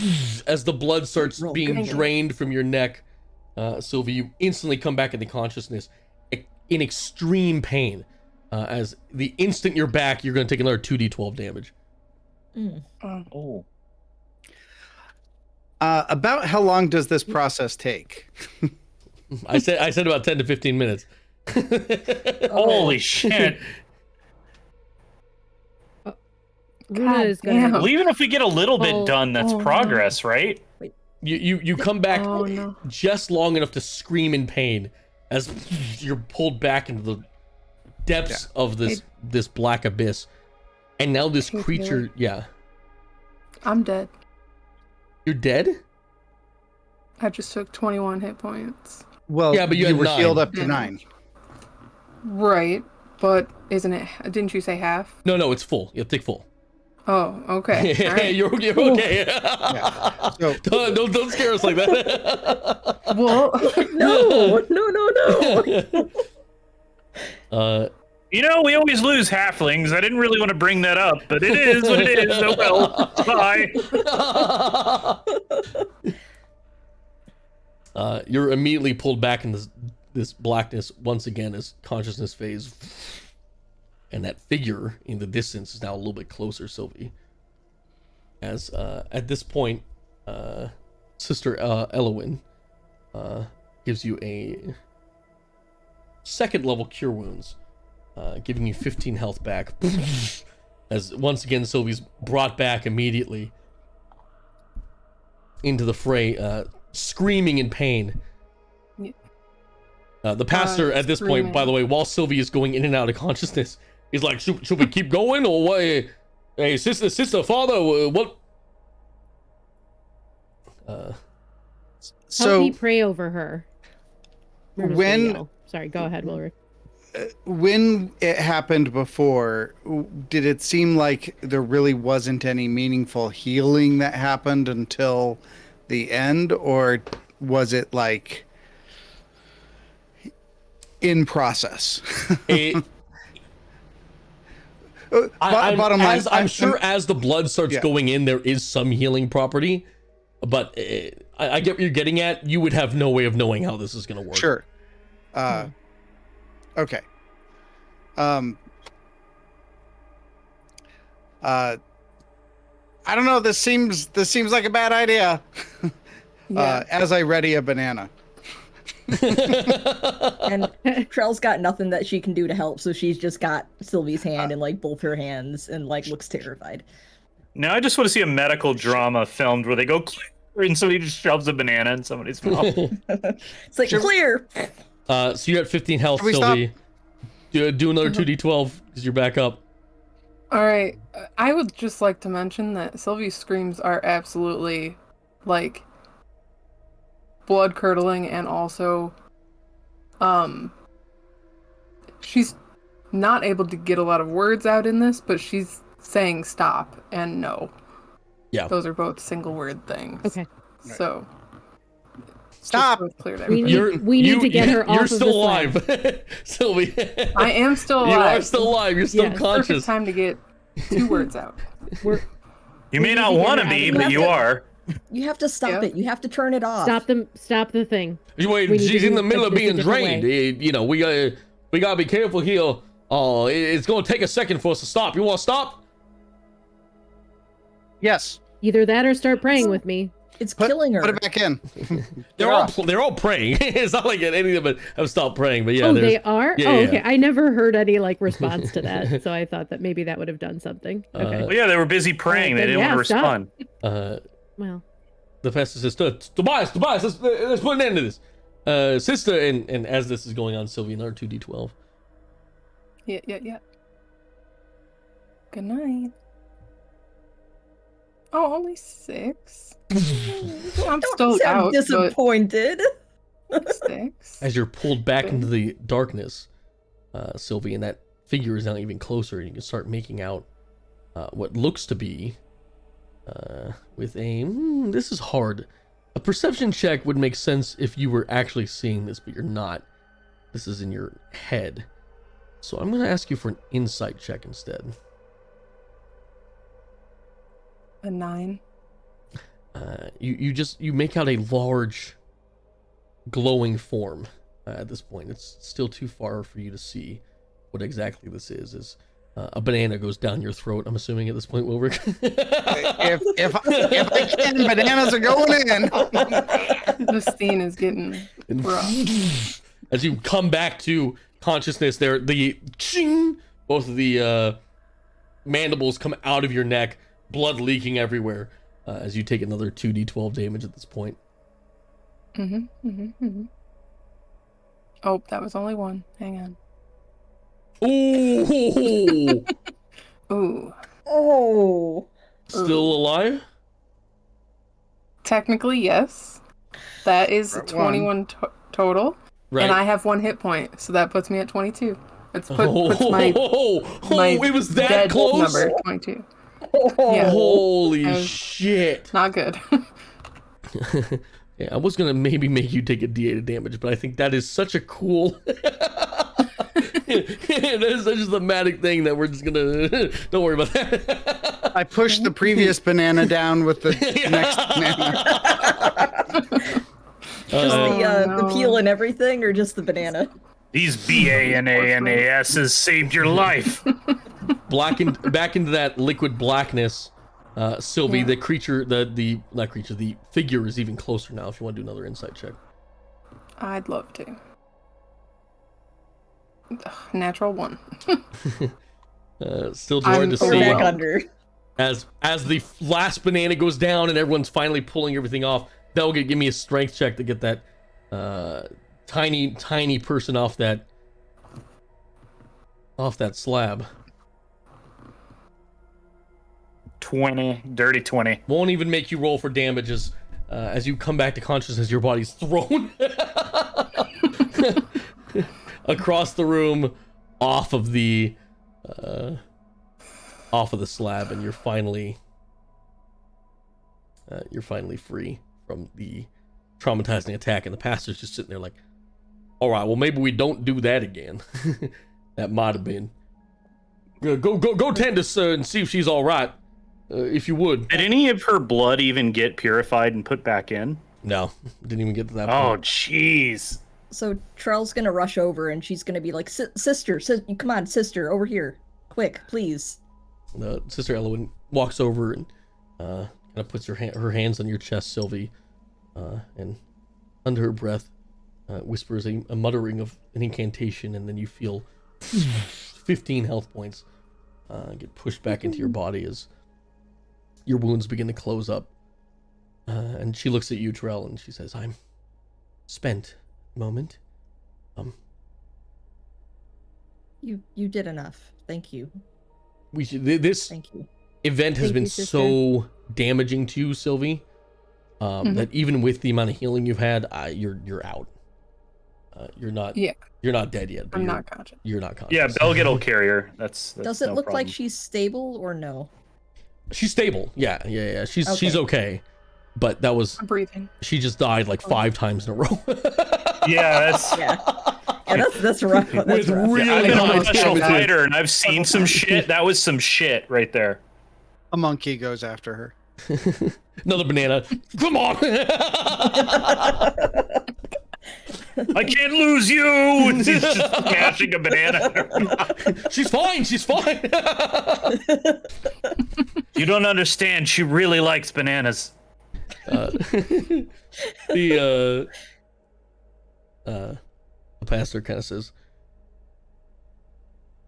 "Well, I can confidently say we haven't had that happen before. You've been traveling." I would imagine you might be a little bit more cautious if you've seen something in that magnitude. Yeah. Yeah, I mean, we've had people come in late stage and it was difficult, but they didn't, not like that. Basically burst into flames. Yeah. Bareth is muted. We've He's known her just for years. speaking under his breath. He does that a lot. How long is late stage? 7 days is the longest we've been able to cure someone.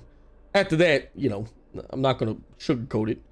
We do light them on fire and kill them, but that's more for their own benefit than for us, She's Do they- telling the truth about having it under control. She's never tried to bite any of you. Not once. And anything she's fought, has it seemed to become evil? No. No. But my question to you is like, yeah, so you burn them after they expire. Do they always come back if you don't? Oh yeah. This is like, you ever see a crocodile they ain't eaten in a while? Why did I say crocodile?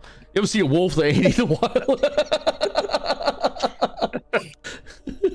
I got a bit too When you southern burn there. them- No, go on about these crocodiles. Y'all ever seen an They alligator? have rock in the name. What do they do? You ever seen a wolf that ain't eaten a while and just get hungry and starving? That's how they end up acting. Even after you put them down, they keep waking back up, hungering for something. Are Yeah, you sure when you burn them, that's it? The thing that bit me was almost like it was made of ash. Yeah, you all went down to Caulfield. What was- happened there?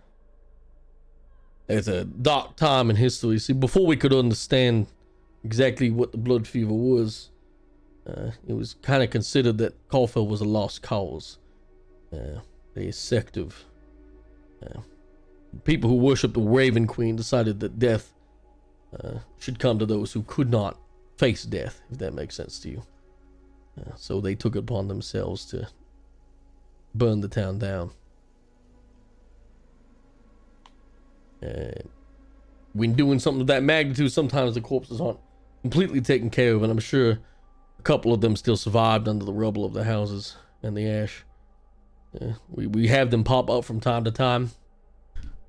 Normally we're able to take care of it before anything happens, but at this point people know what blood fever looks like, and they'll either kill it or attempt some sort of cure. Thank you for the cures and for trying to help Sylvie. Yeah, well, of course, we can't offer you much else, but our inn in town does have a couple vacancies at the moment. You could take her there. I wish we could do more for you, unfortunately. This is the only... We thank you so much.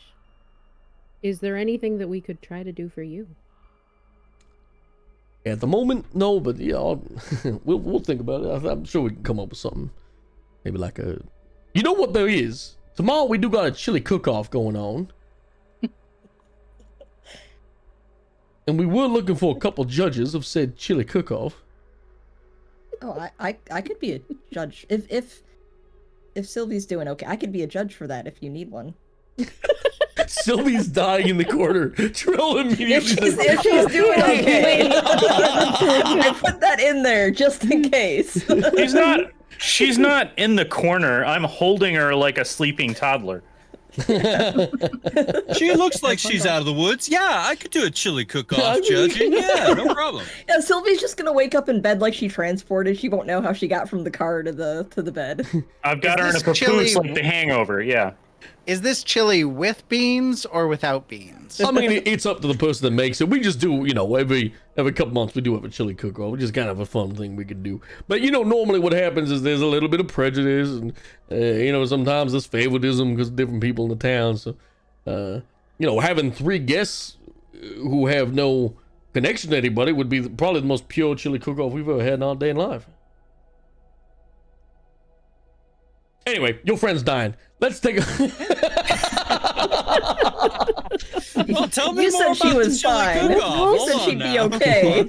We'll get more into the chili cook-off later. You will. Yeah, are we also doing the vegan recipes versus the non-vegan recipes? I mean, I want to know more. Some It believe must in a be meatless gluten-free. chili. I'm not one of those people, but there are some meatless chilies out there. Someone can pick us up Troll the tongue. unconscious in your hands. I do apologize. He had such a kind of a bad taste in your mouth about our new town. Y'all coming downhill, but No bad taste involved with the chili cook-off. no, hopefully not. You Sorry about helped your us quite friend a there. bit, and we appreciate it. Yeah, of course.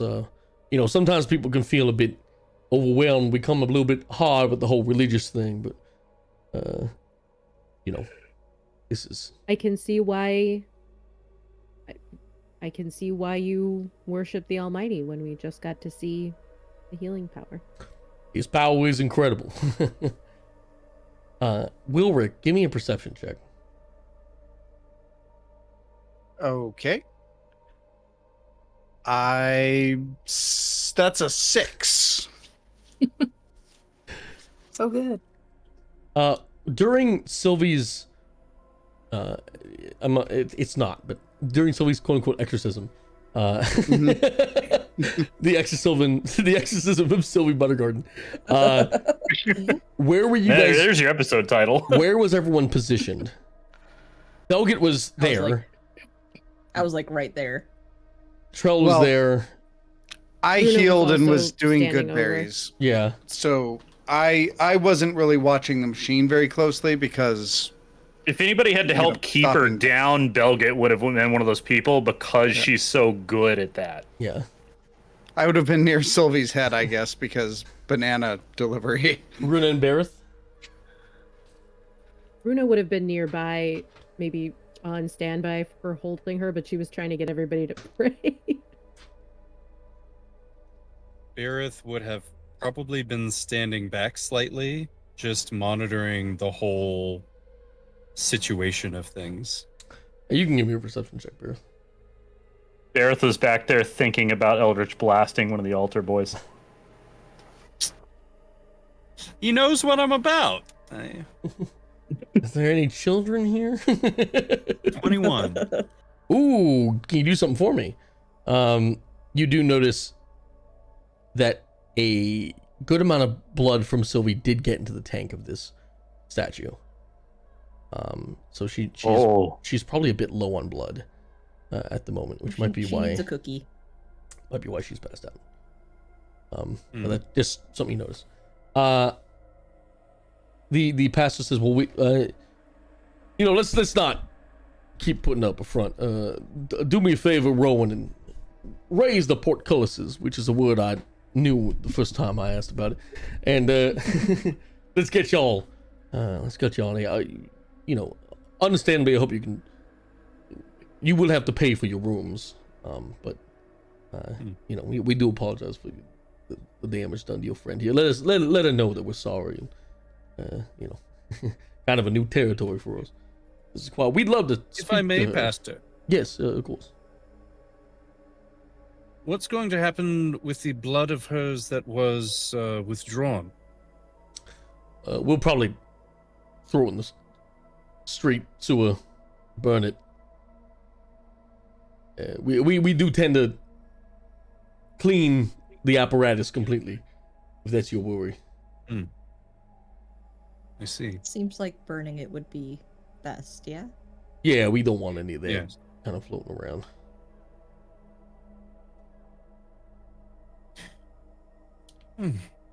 Makes sense to me. Any way to get it back in without, cooking her? You can't just put blood into people. Yeah, because she could get it in without sitting on the thing. It's a machine designed to. We don't know how like circulatory and like blood systems work and everything. She can just drink it and it goes back in, right? The apparatus works on someone laying on the slab. Not. All right. You can't like hold her above it. You can't disconnect the thing. Okay. I don't Sure. think. I mean, that's kind of what I was thinking. Is there a way to like circumvent it? But sure, if the answer is generally no, that's fine. Well, y'all have a good day. Well, not, I should say, and we hope to see you at the chili cook-off tomorrow. Let us know if there's any lingering symptoms going on in your body after this whole procedure, but you should be right as rain. Of course, of course. Tobias, do me a favor and walk them to the inn, would you? Pastor, just one more question. Mm-hmm. The runes on your slab talk about the blood of the Almighty. Is there blood actually laced into that quartz or marble? At this point, it's Rowan, Tobias, and the pastor left. The sister and the father have already vacated the church, or they're somewhere in the back at this point. But the pastor says, "Well, you can read that whole thing." No, I'm actually kind of a new follower myself. I've only been here for past decade or so, so I wouldn't know too much about ancient ruins. I just know it works. Fair enough. Thank you for your time. Of course. Tobias walks you guys down the streets, and at this point it is pretty late. The sermon happened at about 5 p.m. Ended around 7, and all this going on is probably taking another hour or so. So it's nighttime. You see most of the people are kind of standing by their houses. The city is very well lit, and as you walk down these paths, you see these 2 large statues flanking the church that you saw when you came in, and they're draped in a litany of cloth and other adornments, jewelry, gold hanging from them. And as you walk back towards the town, you have to cross over this bridge that you did when you came on in, and it's kind of this well, you can see it here. The bridge is like a little waterway that circles around. It's how water gets through, and it's also part of their sewage system. And Tobias has kind of explained this to you guys as you walk past. And as you get to the other side of town, or the other side of the waterway, you see the town, and people are enjoying their time, and they're kind of sitting out enjoying the night air. The houses are lit up. People are laughing and talking, and a couple people walking down the street, and they give you a wave, and some of them inquire as to Sylvie's well-being. Is she hurt? Oh, my stars. Well, get her safely quickly. And you guys head on to the western side of town, where you head to the Cuppeth Runneth Inn and Tavern. And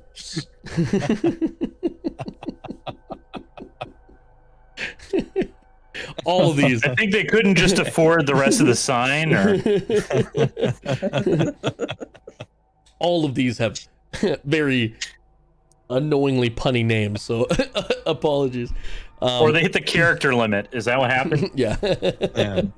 Yeah, they ran out of room on the building. Otherwise, they'd be going over into the neighbors. Kind of like the thing where you said like rum. when you write happy birthday on a card as a kid, and you make happy huge and birthday as huge until you realize it's not going to fit. The AY are tiny or Yeah. go down. It's kind of like Yeah. So the way the sign is, it's a cup. The cuppeth and then runneth kind of spills over the edge because they just didn't have enough room. As you guys walk in, it's very Puritan is probably the best way I could put it. It is not loud and boisterous like the other inns and taverns that you've been to in the entirety of your journeys here. All the tables are well made, well set. They have little doilies where you put your cups. There's like a white fabric going over all the different wooden tables. It's well kept. The people who are sitting there are, they got their shoulders in, and they're talking at a moderate volume. That would make sense for being around people in a public setting. One second. The proprietor of the establishment is currently walking around and kind of taking orders, and okay, 2 glasses of wine, yes, and over here, and as you guys walk up, he goes, "Oh, new visitors, wonderful. These were the guests that joined us at the church, yes?" And Tobias says, "Well, yep. They managed to have a bit of an incident. One of them got a little bit injured. We're hoping they can buy a couple of nights off you in the inn here, Dorian." And the proprietor says, "Oh, yes, of course. How many rooms are you looking for?"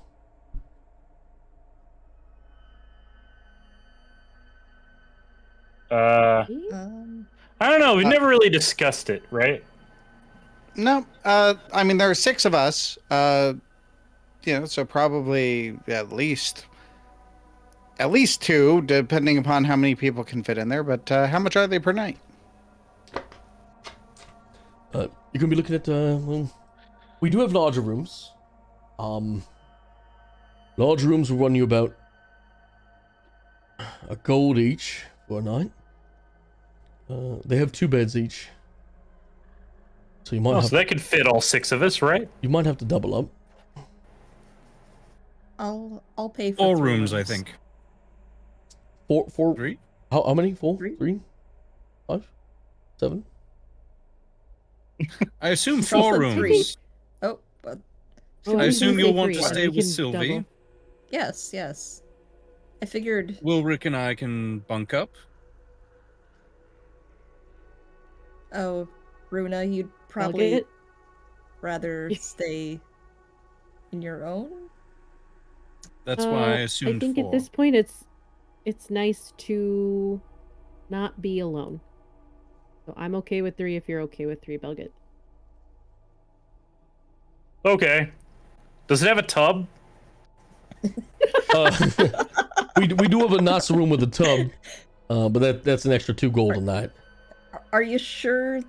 Is there a divider in the room between the tub and the? There's like a little accordion looking fucking thing. I forget what those are called. Runa, I'll Screen. sleep on the Screen, floor. yeah. You can take the bed in our room. Oh no, it's okay. It's You fine. sure? We just Okay. slept in a barn. Yeah. Okay. Runa's been traumatized. Three Runa has rooms. given then. You up said it. on nice accommodations. Yeah, 3. I'm assuming. Kind of fell into Foghorn Leghorn. I am assuming that you would want to hurry this up. Your friend looks like they're in dire straits. Yes, please. All right, yeah, 3 rooms. Yes, please. Do you want the one with the tub? Is an extra 2 gold or not? Yeah, I'll take it. That's fine. I'll pay for All it. right, 5 gold. Oh, thank you. Of course. We do Yeah. stop serving dinner in an hour, so be quick. Oh, let me just drop the kid off, and I'll be right back. Oh, Sylvie over regretting this. I've been carrying her the whole time. And could one of you just bring She weighs some- less some than my dinner back armor, up I'm to the pretty room? sure. But why were you nursing her? What did you no. need, Trell? I'm gonna stick in the room. Could one of you bring some food back up for me? I can do it. I appreciate it. Thanks. Tobias waves goodbye to you all and tips us that. Dorian, good seeing you. Dorian says, yes, you too, Tobias. Sorry, we do have a rule here. No food upstairs in the rooms. We try to keep it cleanly. Oh, I'll be fine. All right. It's like Atlanta. They have a lot of weird rules about their eating arrangements. Is that an Atlanta thing? Mm-hmm. Yeah, I live there. I can confirm.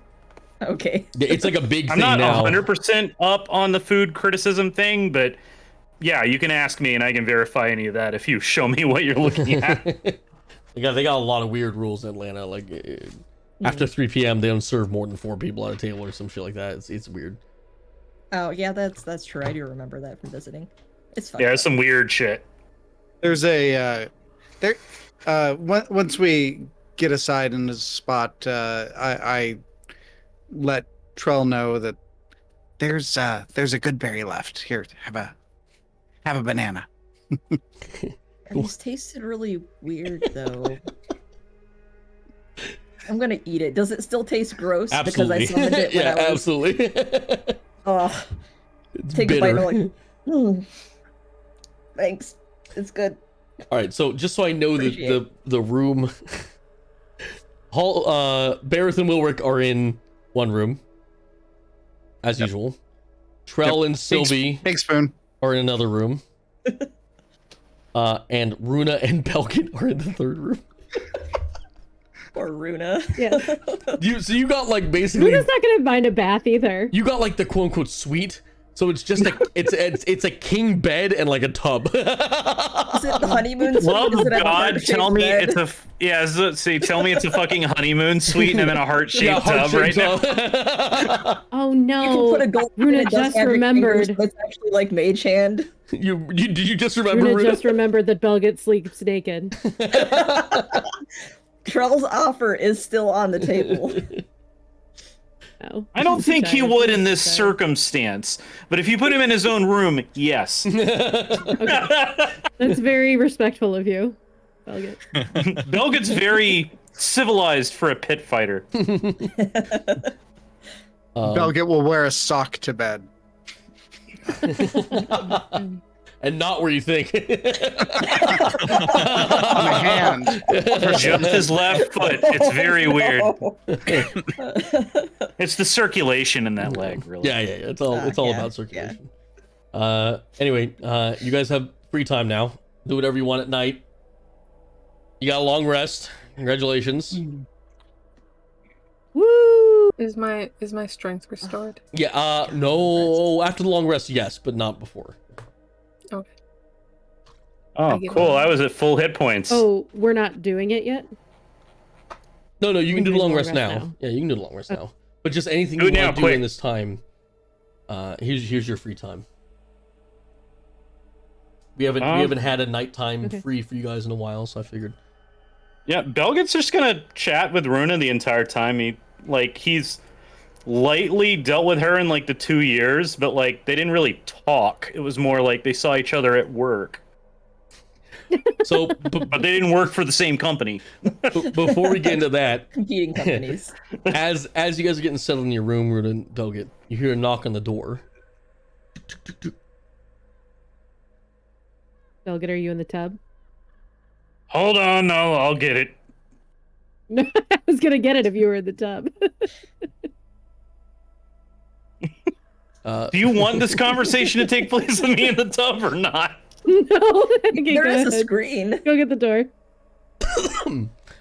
Belgit, you open the door, and standing in front of you is a slender but curvaceous half-elven woman who says, Hello, I'm right here. sorry to bother you, but I heard you were interested in taking a bath. Would you like a cleaning service? For the bath? Yes, we do a thing where we'll help you reach the hard to reach places and make sure you get a thorough clean. No, I'm good, thanks. And he slams the door. All right.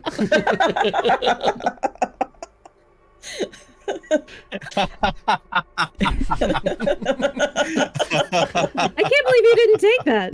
Belgit has groupies. Belgit doesn't spend money on that. Say it was money. She could have just been a random. It was a good thing you Complimentary didn't. service. It was a good thing you didn't, because I was gonna have a Goliath man come in and clean you as you two talked. Once again, Belgit has groupies. He doesn't have to pay for that.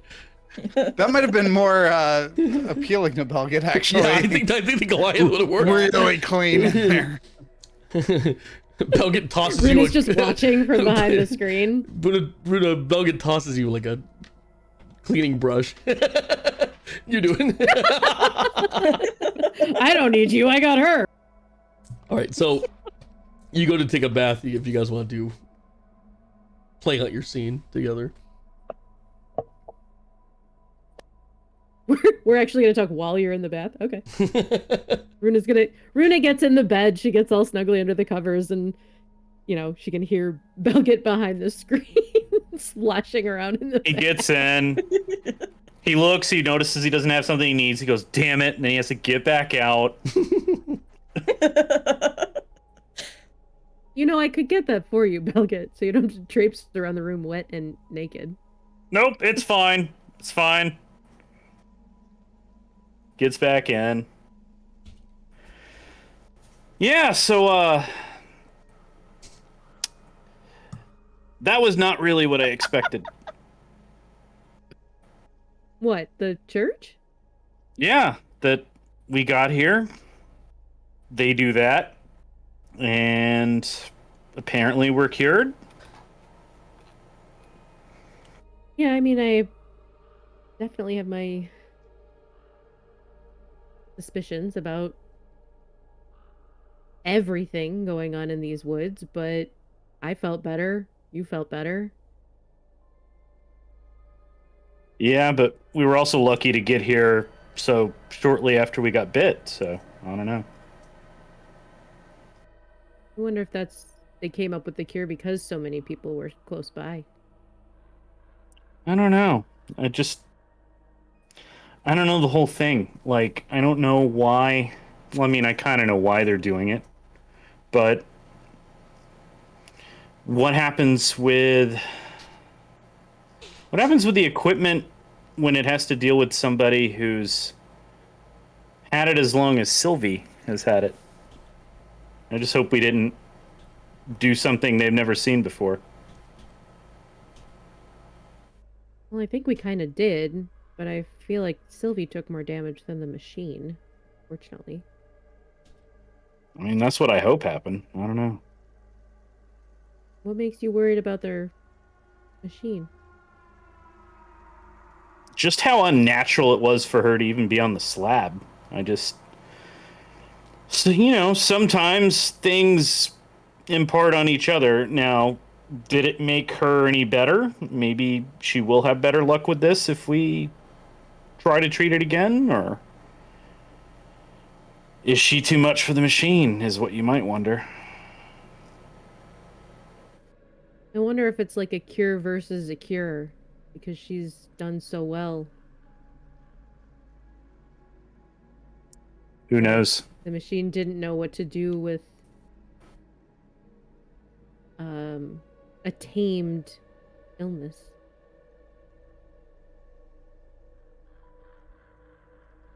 Who can tell? And, man, I don't want to do that again.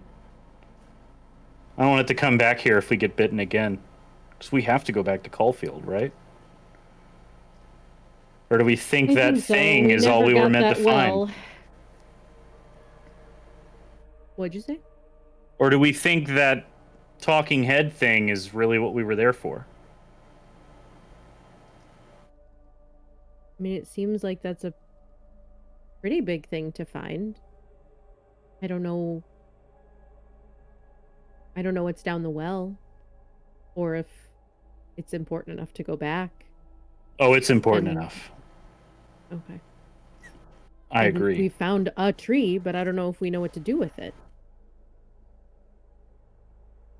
Yeah. Who knows? How's your bath? Had better. I mean, it's kind of That's more of fair. a tub than an establishment, but, it is what it is. Holden mentioned it in my head. Like, you've been talking to the sexy silhouette of Belgian as he like bathes himself. Holden mentioned like got like awesome powers, like he's doing things that look a lot worse than what they are. Oh, like he's got the scrubber, but it just looks like it. yeah, sideways it just looks like Scrubbing. Also, I'm but it- built you like a know, Like brick the Men in shit Black. house. I mean, you've got that going on too. We will now Maybe train Runa's like just like turned away. Runa and Belga. Anything else you guys want to talk about, or No, Runa? Runa did want to do one. it other definitely thing in should the night, transition from me in the tub to a shot somewhere else. Yeah. but- yeah, but I can wait until Runa Well- wanted to ask Wilrick about something, but we can wait until other people do things. That might be a in the morning thing, since everyone's in That's their fine. rooms. Unless That's you fine. wanted to leave while Then no. Belga's bathing and go talk to them. Which would Okay, well, bye. that could be a good That was transition. sort of the idea that I had, was I would have given him privacy during the bath and we would have talked after, but Yeah, yeah, you can go I like right this now. better. No, this is a good transition. Privacy is not really a Belgit thing. Like, Okay. yeah, he'll give you privacy, but like him, like he didn't give a shit. Like, Who cares? as Yeah. a slave and a gladiator, like you don't really get individual accommodations a lot of the Yeah, time. that's fair. Yeah. Well, then Runa will leave Belga to his drying off, since, getting out of the bed and getting ready, or getting out of the bath and getting ready for bed. You And just she's see gonna him just like flossing his ass with a towel. Well, I gotta go ask Wilrick about something. You get comfy. I'll be back in a couple minutes. Okie dokie. Runa's gonna leave the room and go next door, I don't know, to Wilrick's and Barrett's and knock on the door. Lightly, in case they're asleep. They're asleep. You guys hear a little rat-a-tat-tat on the door? Question, Yes. TM. How long has it been since we arrived at the inn? He's been bathing for like 30 minutes, maybe. Okay. Bareth would not be back in the room yet because dinner closed in an hour. So he would be downstairs eating. I'm not sure if Wilwork would be there as well, but that is where Bareth would be, not in the room.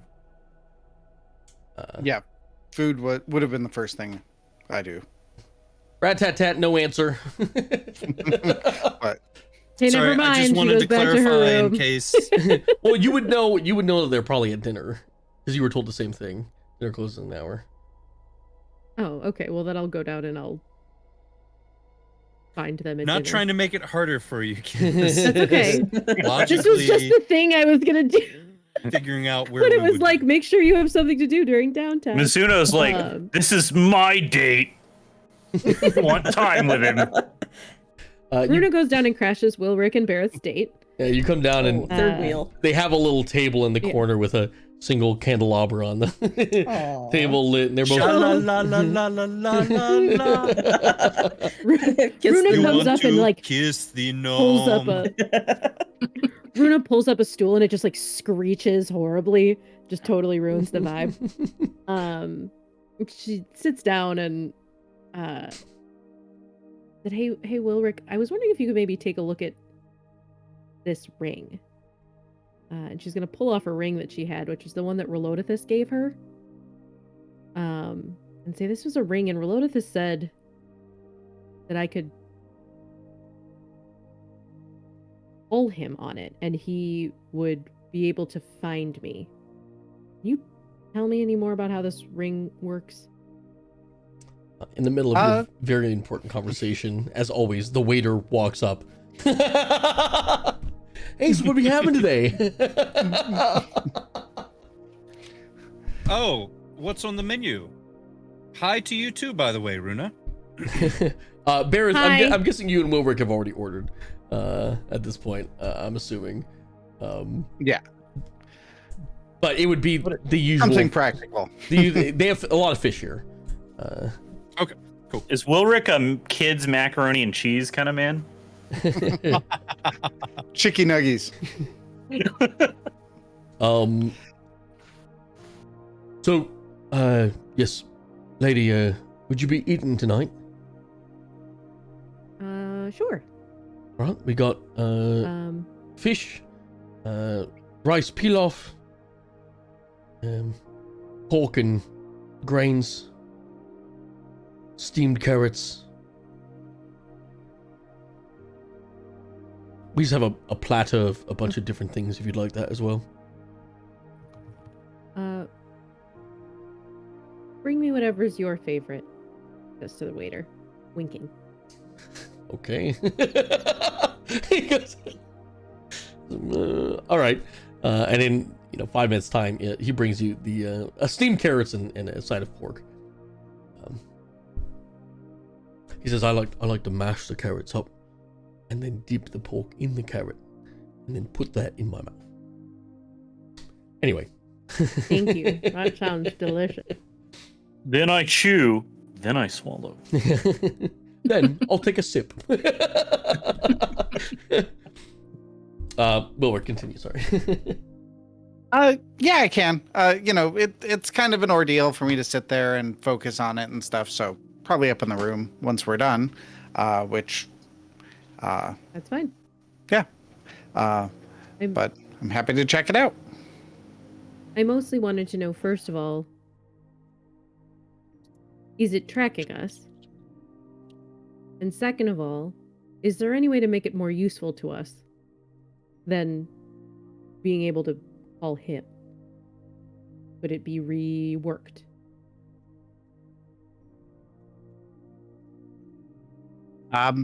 Yeah, I'll check it out in a few minutes. Sounds good. Thank you. Do you want any of my smashed carrots? Barrett and Wilrick. I think the waiter might have chewed them before he put them on your plate. Pre-mashed. Did he baby I bird forgot that? cats. Only the finest pre-eaten food here. Oh, gross. The fish was quite delightful. I Yeah, would have yeah. gone for the fish. Flaky and This has been quite the day, hasn't it? Right, so Wilrick and I were just discussing possible questions for our skull friend. Ah, yeah. Yeah. Ah. I don't. Well, you would like to continue, I can leave you alone, or You are welcome, I suppose, to partake in the discussion, as long as you don't go around telling everyone what it is we're discussing. Deal? I think that's a pretty good deal. Fabulous. So, as I was saying, Wilrick, I certainly think that it's worth asking the skull, as we didn't previously, if it knows how to unlock the tree, because it did mention that there's some sort of enchantment or something that was put onto it to make it at least appear dead. It's just a question of, is the tree that we saw in the graveyard the tree, or is there another tree somewhere outside the town that's been disguised? Yeah, and there was the that tree didn't seem entirely dead. Precisely. Once the specters and whatnot were afoot, the tree certainly had a life of its own. So something is off. Though once the specters were gone, the tree subsided and did not even respond to Belgit launching fire at it. So it's questionable. Quick question. So the room is generally on the quiet-ish side, right? How private can this conversation be over dinner? It's not like the taverns you're used to. Like, people aren't listening into other people. It's also pretty late, Sure. so the majority of people are gone. It's Sure. there's like Yeah. maybe 2 tables left other than yours. Yeah. I'll just say I would assume we're having this conversation and kind of hushed and kind of on the general lookout to see Yeah. if people are getting nearby. No one seems to care. Yeah. Yeah. Okay. So that's a really good idea, because he did talk about that. I think also I don't know how long Cardin has been here. Maybe he could help us out with a little bit with the history here too. That's a good thought. Perhaps the skull knows about Cardent.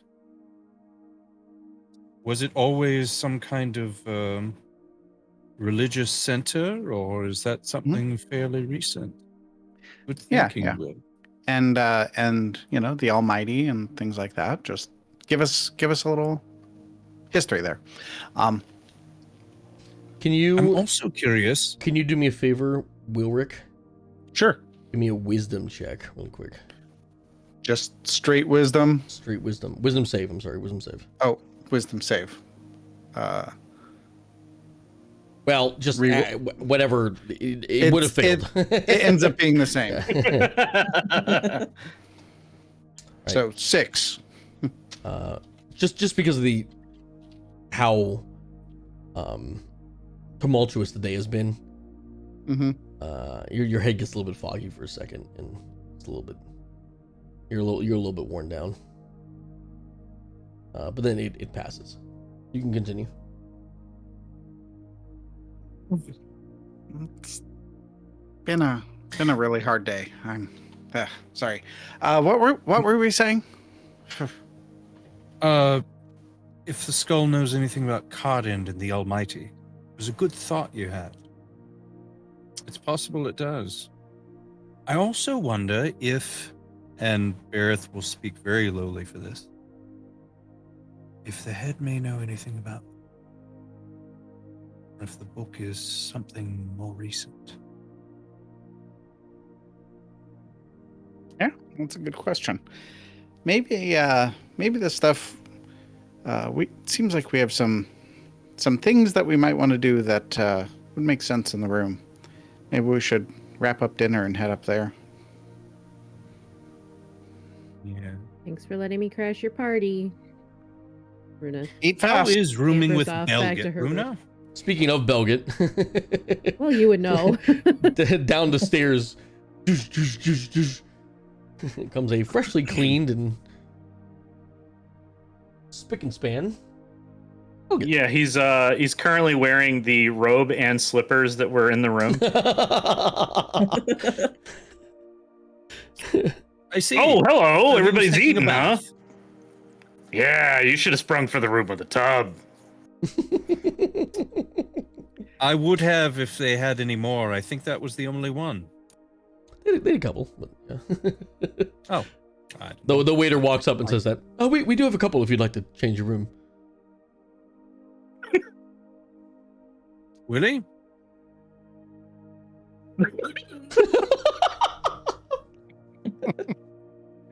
Runa runs past them to go draw a new bath for herself. Sure, let's take a bath. That sounds lovely. Runa didn't pay for her meal. Ooh, stealing. Wait, did anybody pay for their meal? Well, not yet, but I was. There's a check at the end. I'm assuming. Oh, I'm so sorry. I thought that it was like included or something, and we were just. I thought we were all leaving. No, you it to my room. We're all eating the lobster on Trell's dime. No. off Runa and will left pay us for with her the meal. No. I thought we all got up and left. It's Oh fine. yeah, I It's, totally left my She's not wallet in the gonna- room. she's You not got gonna me give up right. herself. it's 3 silver for your meal. Runa. Okay. Now Belga's gonna come down here and have the pork. All right, you want the pork? Anything else? What do you have for ale around here? We don't do ale. We do a wine though. Water it is. Right. And the pork comes with grains, but I can substitute that with pre-mashed carrots. Or we also have corn. Oh, I'll take corn all day. All right. Fantastic. He goes back in about like 10 minutes with pre-chewed corn. And Are you sure you don't want to try the wine, Belgit? It's Creamed not corn. bad. Ah, it's wine. It's not I know fun. it's not your ales, but it's still not bad.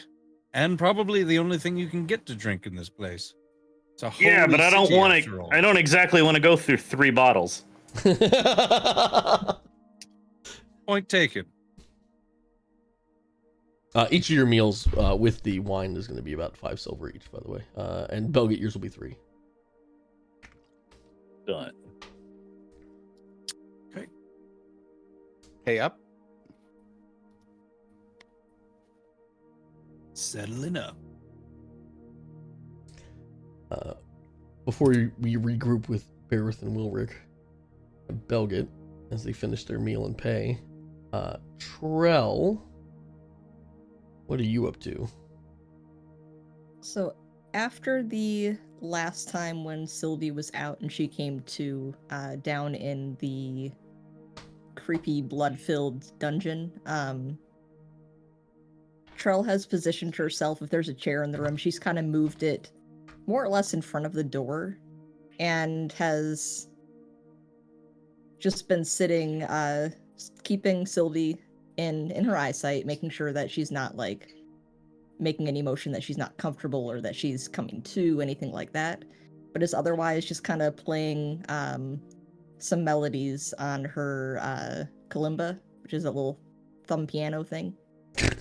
And it's all like yeah, what? It is a thumb piano. Ding ding ding ding ding ding ding ding. But it's basically like stuff that she knew growing up, so it's a lot of like nursery rhymes and like, Okay, so it's that. Got lullabies. it. What a terrifying sleep you're having, Sophia.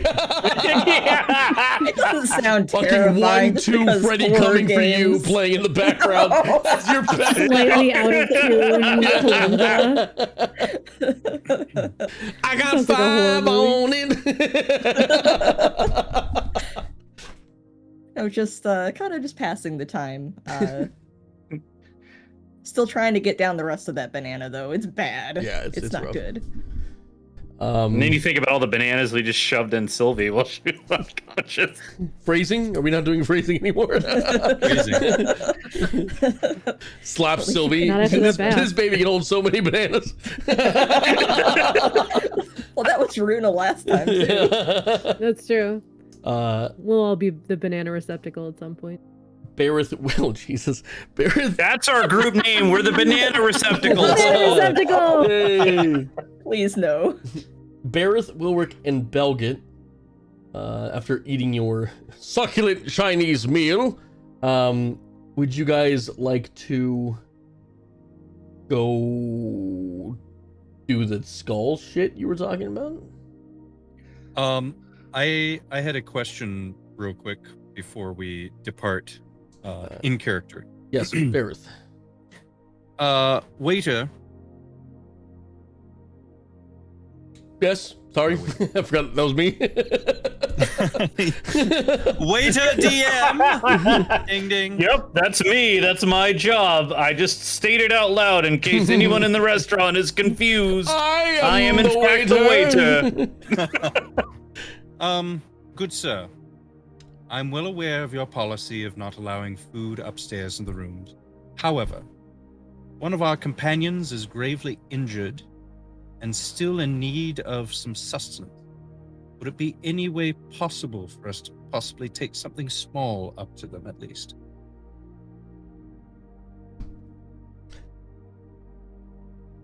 Roll persuasion.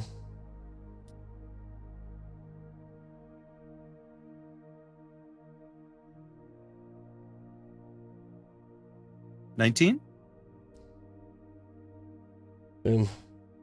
I do understand where you're coming from.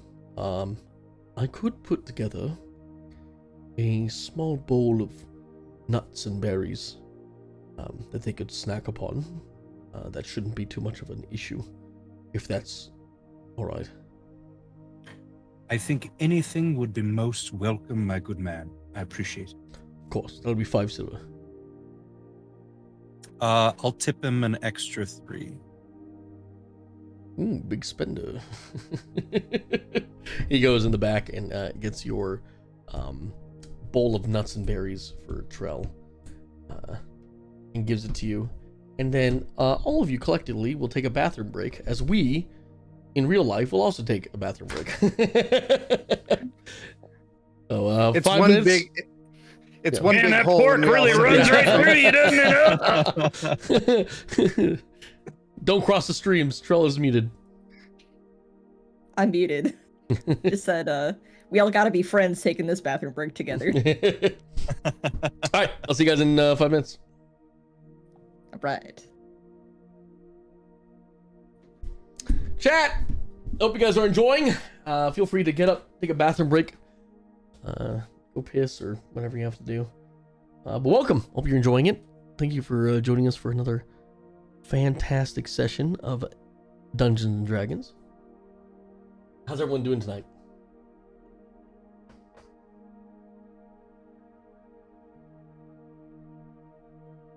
Try to make a bag of popcorn? Sure. Sure. Enjoying the session. Good to hear, guys. Good to hear.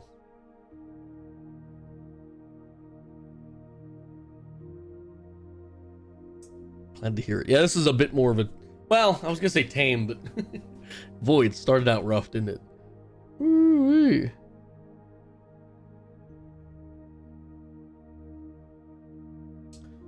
Twitch is being twitchy for me. I've also been getting twitches. So not just you. Ask a Curse of Strahd question. If you have any questions, you can ask them in the Discord. Which, by the way, if you don't know, we have a Discord specifically for D&D. So exclamation point Discord in chat for that.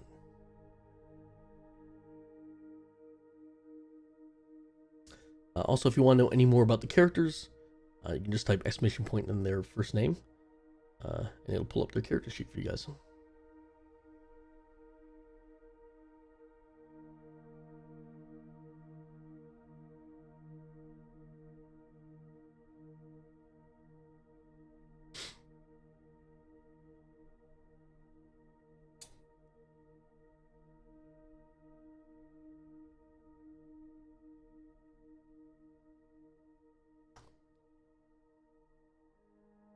I'm really looking forward to the chili cook-off section of tonight's session. I feel like that's gonna be really important for everyone's character development.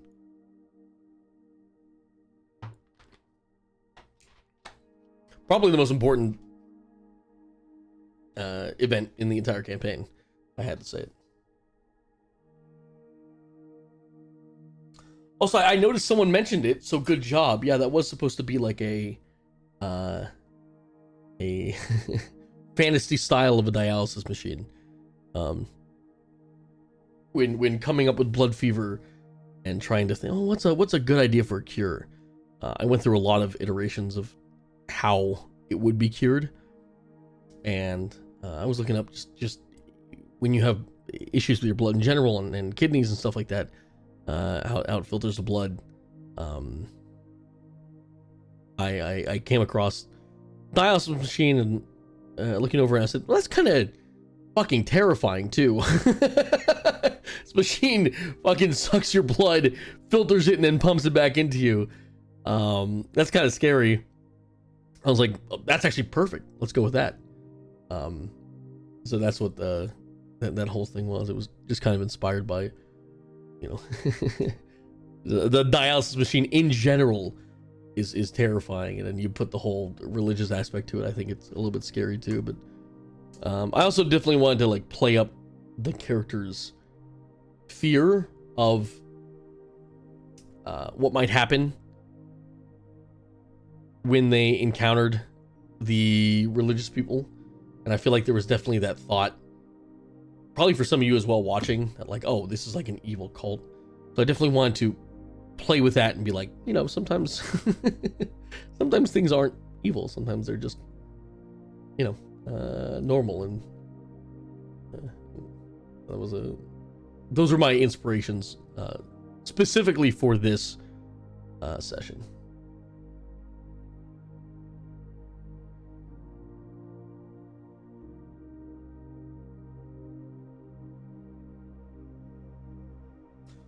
I think it's fun to play with preconceived notions and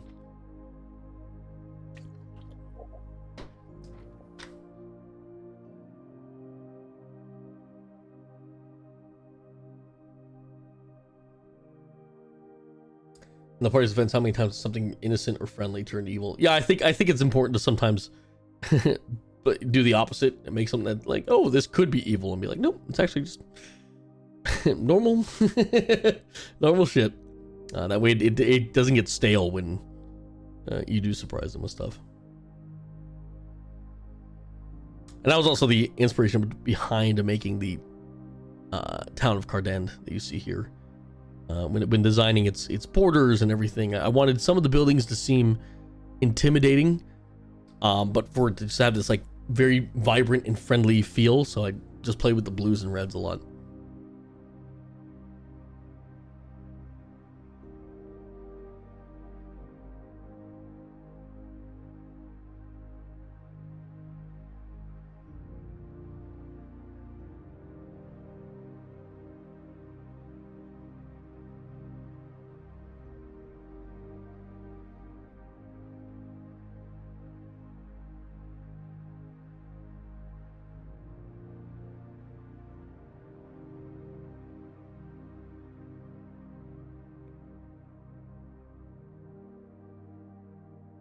Sometimes it does worry me, and this whole session of the church and then getting to the inn was supposed to be like an hour. It was like 2.5.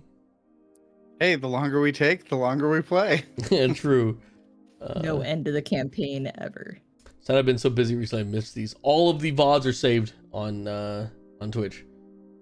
So Yes. you can catch back up at any time.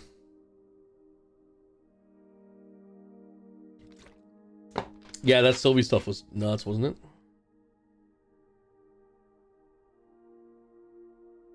Yeah, rolling one less than instant death. That was crazy. Oh my god. Mhm. Yeah,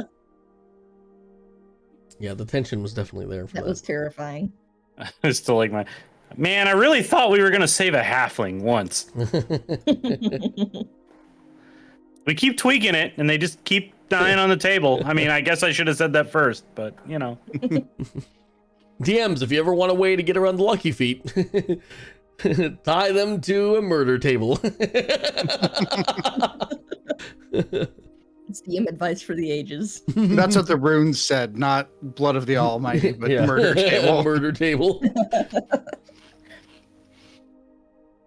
I guess that's the name brand. That can't possibly be what it does. I hope you guys are ready for this. French. I hope you're ready for this chili cook-off. This is going to be the most important bit of RP we've ever had in this campaign. We're leaving tomorrow morning. I'll have you know, if you remember, that I am actually a Texan by birth. Is that Belgit? Belgit is. Belgit's Texan. It's actually both of us, yes. Yeah. Belgit's backstory is he was born in Chile. Belgit prefers chili with Why he likes his gravel in bath it. so Is much. that like a water birth, but chili? What if player me doesn't like chili? You can go to hell. Am I gonna? You gotta do a lot of Disadvantage. role playing.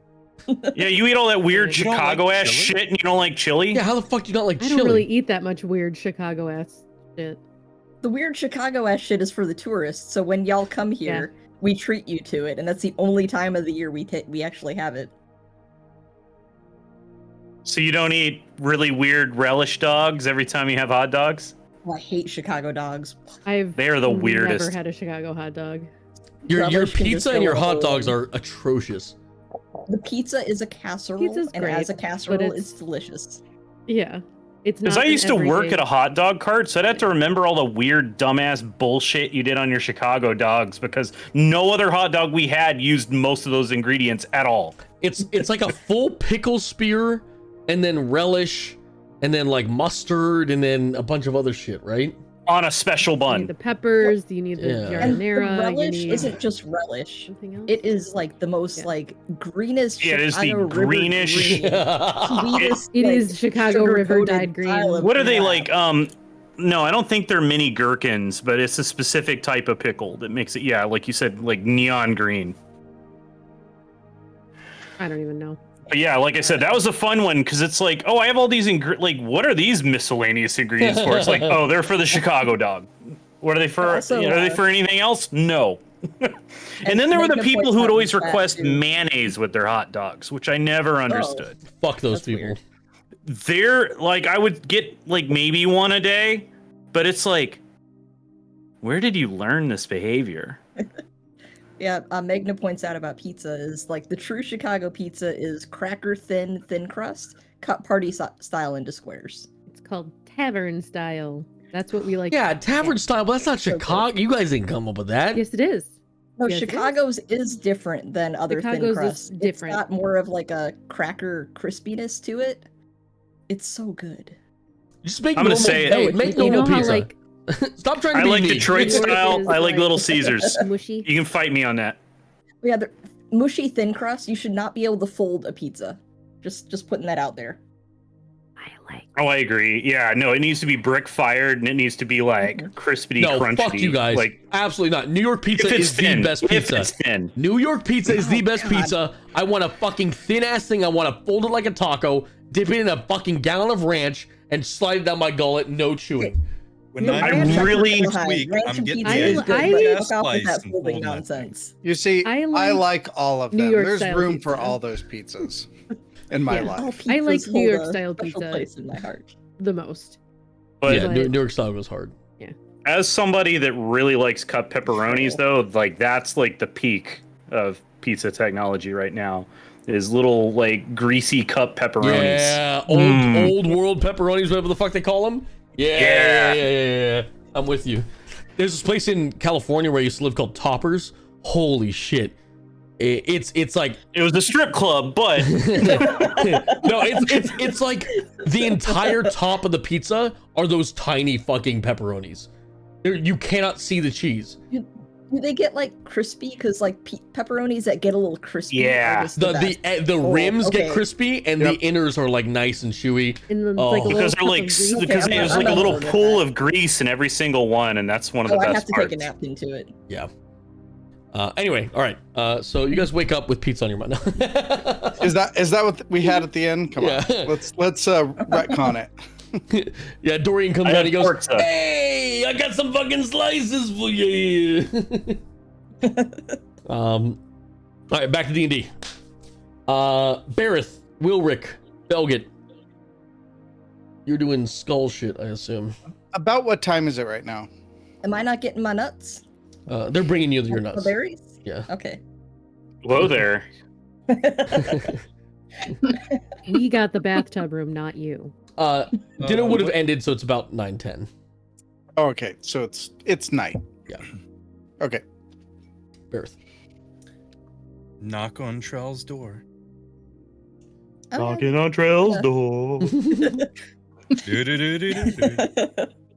So I move Three's the chair company aside. in the hall. And I open the door and it is Three's company. Yeah. All right. Oh, hey guys, you can come on in if you want. Thanks for coming by. Don't want to intrude, but we were able to convince the waiter to get you an order of nuts and little fruit. There's still like a half-eaten banana there, and you just see relief wash over Trell's face. Oh, Yeah, check out these nuts. Did I do it right? Trell Good looks job, at you a little Belgian. confused. She doesn't get it. It's like, Belgier, we're good, right? You know that wasn't like me trying to Yeah. kill you, right? No, I mean, you I'm in the professional fight business. Sometimes tempers flare, and sometimes you just deal with that, and then you hug it out, and everything's fine. It's like, oh, and she goes in for a hug. He hugs you back. Ah, it's like a big bear Aw. hug, or is it just a okay pat? No, it's a legitimate hug. Cool. She's all about that life. And it's like, oh, thank you. I needed these so bad. I thank you so much. She's still out. You're welcome. That's my apology for almost killing you. And I'm sorry for ripping your weird skin book. Should I apologize for that? It still seems kind of like it's a bad thing. No, that's fine. I'm Yeah. still more upset at Runa, honestly. What Bareth, did she? with Trell reminding you this, Uh-oh. about the Uh-oh. book, you do remember the thing that the book told you, that now that tempers are down and level heads can. But speaking of the page that was torn, there was a bit of information on it that pertained to you. You still have no interest? I kind of wanna. Is it good? Is it bad? The book, the kindest information that the book gave me was our horse's name. Hmm. The book does not apparently have much in the way of comforting things to say. Even the pasts it showed me were of hard times. Well, my past, I'm fine with. I've settled with everything in my past, mostly. Sure, just it'll keep me on my game. You want the past or the future? Future, I suppose. I know my past. Well, the past isn't entirely about you, but very well. Wait. Okay, go on. In 2 weeks' time, 3. you're going to be stabbed. 3 weeks' time, Oh. you're going to be... What? Oh. 3 weeks' time, yes? Yeah. I did the crow. You did it too late. I'm confused now. Yeah, 3. 3 weeks. weeks' time. Thank you! Out of This here. bird is just so loud. Where is it? Damn crows everywhere. Imagine having birds making noise around you. I wouldn't know how that is. I No. know. 3 weeks time. I've never believed birds were real. Thank you, Belgut. 3 weeks time from now, you're going to be stabbed by a plant monster. Oh, I mean, it's kind of happened before. Am I gonna be okay?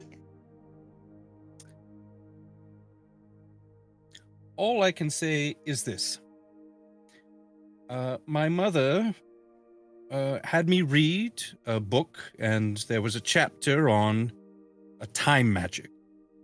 And time magic is a very volatile thing.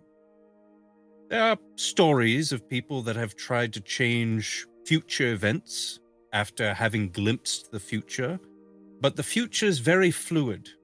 Even with knowledge you may possess, the outcome that spells and whatnot are able to see, just by you knowing, it could always change the fact that could happen. Time moving forward is fairly impossible to predict unless it's something that's right about to happen. Well, in 2 weeks then. Oh, I'll 3 make weeks. sure I've 3 weeks. I'll make sure that I've given Willerick some good berries and he has some salves for me. I've been stabbed by a plant before. It's nothing I can't come back from. I'm sure, but she looks a little worried. Yes. Well, the other thing, well, it occurs to me that this actually isn't the right time for it. Enough has happened today. Remind me some other time, and I will tell you about it. Oh, of course. I think we all need a good rest. We all need some good news in the day. Food, for example. Excellent news. Nice meal that's not a ration. I appreciate it. Thank you so much. And she clearly looks a little troubled by the fact that you didn't give her the other news now. She's trying to rack her brain on anything that may have happened in the past. Gentlemen, we have a date with the thing in the place with the stuff.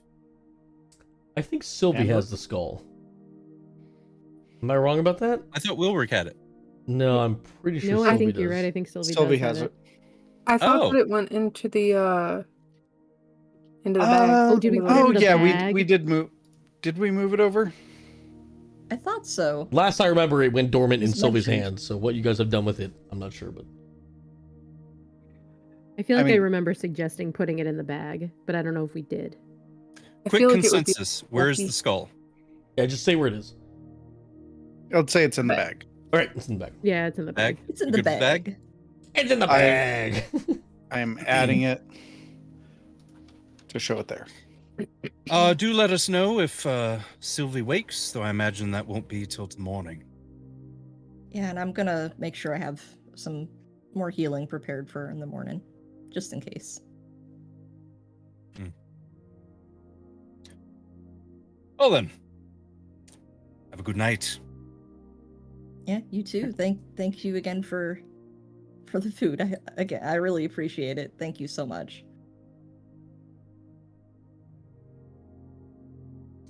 Back to the room. Trell is going to use her spice pouch to add a little cinnamon sugar on top of the nuts. Ooh, good choice. A little sweet treat. Yeah. Sylvie, wisdom check before we forget. Aye, Capitan. Wisdom check. Please don't go feral. Oh, I will Jesus. die. Oh wow! Oh no! Oh no. my god! Well, the dice are telling a story, let me just Well, say. I have to say that Plot twist. the rule we had, Sylvie, was we don't add the modifiers. It's just the 1 through 20, whatever you roll, is the thing here. So you Right. did roll the 1. Well, wait. This was. Either I'm way, sorry. It should have been the yes, I rolled a D20. 1. It should have been D20. That's what I should have said. Oh, Yeah, this is your well, how. I've been doing wisdom checks this whole time, but yeah, I've always been going I off hear of you. the number you roll. I have. So, that is actually fucking hilarious. Hey, Trell, remember how Really you well. cured your blood fever today? I don't want to do it again. It sucks Blood really fever Mine bad. part actually- 2. or do I just fucking decimate people? have we talked about what happens when this happens? Well, so what you said was that if I rolled a 1, you would message me. Okay, You'd write something up and message me. that's what I thought. And I would just basically not remember what happened. Yeah. And and if- So yeah, what would happen to that nameless NPC? Is that the same thing that Isn't happens to Trell? Peony's That's out by odd, the isn't lake? it? What'd you say? Peony's out by the lake. Yeah, Peony is by the lake. It's not far. And I'm sure Trell also has been told maybe something to do when this happens with you. This is so fucking Have funny you? though. This is like best case scenario in my head. Yeah, worst case scenario is it happens the exact same way, but Belle gets in the tub. There is as you're back in that inky blackness, Sylvie. Mm-hmm. Do I get another insight check? You're gonna get a lot more an insight check. Oh boy.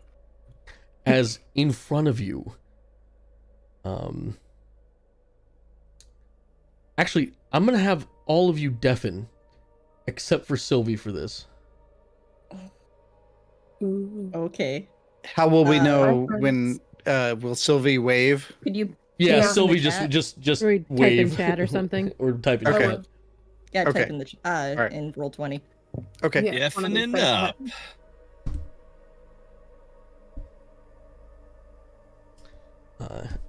Sylvie, in front of you stands a ghostly drow figure. A drought. It's made of a kind of dark light. Almost as if there's a purple sheen on the darkness that makes it up. And as it sits in front of you, it slowly advances towards you as you're kind of, it feels like you're stuck in sticky tar. Almost up to your neck, just completely engulfed in this very thick, viscous fluid. But you can see perfectly in front of you the full visage of this creature. As it moves towards you, silently gliding, it gets about 10, 15 feet away, and then instantly close that distance in a second as it's inches away from your face now. You feel its hands grab your shoulders, and you hear to use this word, a set of dissonant whispers crawl into your head. You've had moments like this before, but you've never had this vivid of a vision. This is something new to you. The figure whispers in your ear, "Consume."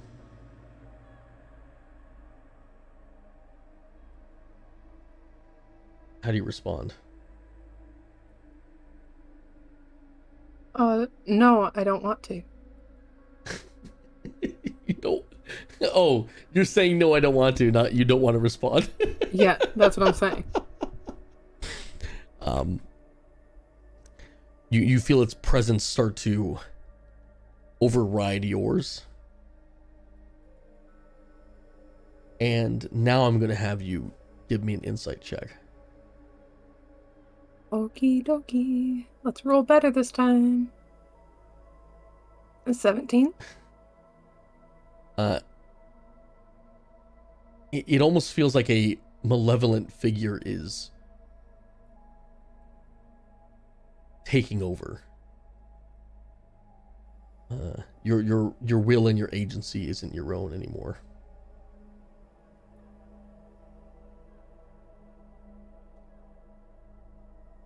I've been here a long time, Sylvie.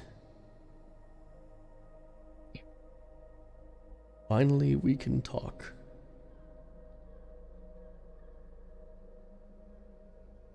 Face to face.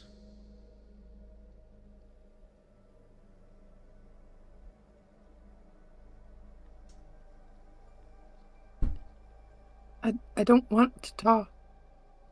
I don't want to consume. I just want to wake up. And the next memory you'll have is you waking up in the morning. In the morning. Mhm. Okay. Am I cranky or? Yeah, we're gonna. This is like the version you did earlier, where you were like extremely, don't talk to me, get away from me. This is like that to an extreme. You're not gonna want to be around anybody, and Can I then, in that case, since Sylvie wakes up before everybody typically, can I just leave?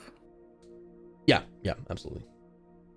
Like before Trell wakes up or anything, just be gone. And okay. Where do you want to go?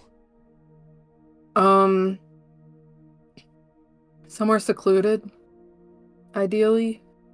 I don't know. This is not a place familiar to her, so you would know where Peony is if you wanted to try to make it to her. You could give a wisdom check to see if you could maintain the mentality necessary to get to her.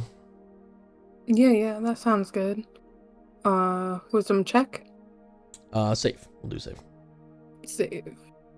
It's the same number. I don't know why I ask. That's a 14. Yeah, you're gonna be gone for a bit, but you can make your way to Peony. Okay. So yeah, before Trell wakes up, you're out. All right. They're good to go. They can come back.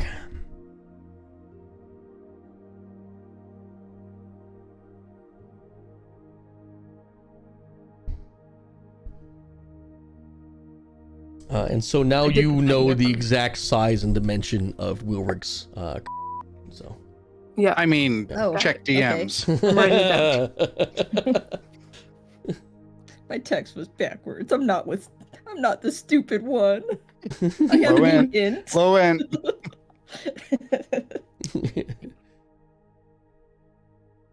Can you get All rid right. of the fucking images on the text on your fucking screen? All right. Is everyone back? I'm Nope. here. Runa Yep. has been Oh. too busy paying attention to No. her dumb text and has not been paying attention to the fact that she's supposed to undeafen. I saw the wave. Hey, she's asleep anyway. Okay. Barrett, Wilrick, Belgit, you're doing skull shit, right? I'm back. There we go. Skull shit. Yeah. Yeah. That was the idea. So we go in the room. I reach into my sack. Ooh. Pull out your head. Yeah, pull out my head. You keep Phrasing. You get Is that a some kind of gnome mirror thing? remote. I'm not the following. the Vistani skull of Bastion de Fur rests in your hand.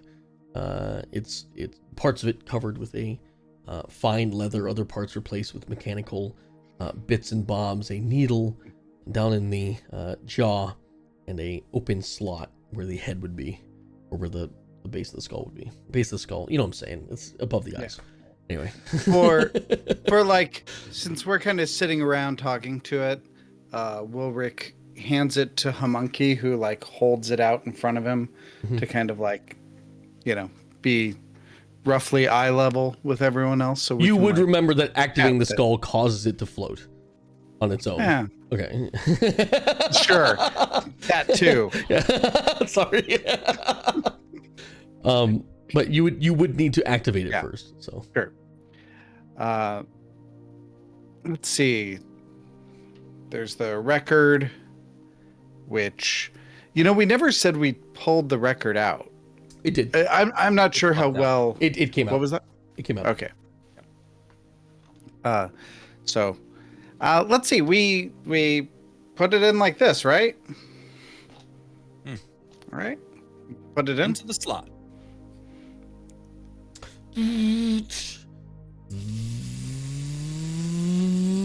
the Vistani skull kind of crackles to life and begins floating in the air. It's one eye covered as a speaker kind of rumbles to life as it mouth open, a needle, and you hear the sound of a record needle on vinyl as it begins playing.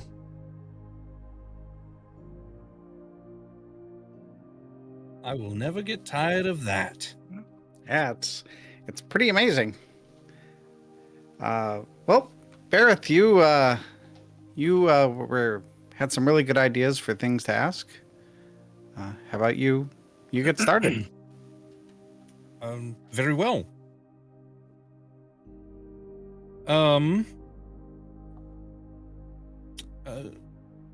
Mimir, could you tell us more about the ancient tree?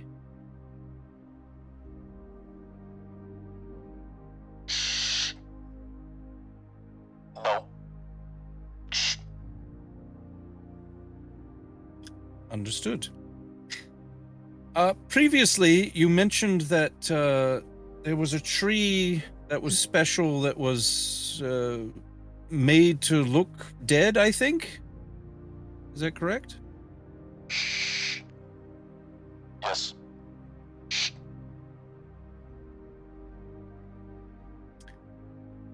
How would we go about making the tree look like its old self again?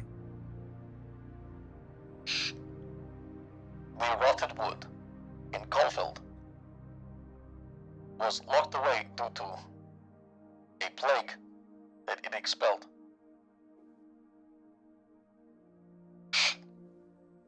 To enter the barrier, one needs the cure.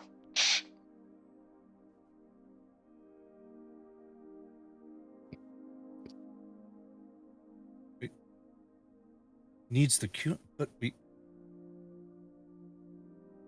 we have the cure, right, gentlemen? Well, is this the cure for... So is it the plague it expelled? Is that the blood fever? Or is it some other plague? Or That's the skull? Yeah. Is Mimir, is the plague the currently we call it the blood fever, but is it a thing that infects people that makes them angry and sometimes want to eat other people? My knowledge is limited. There may be other records you can find to expand my ability to recall information.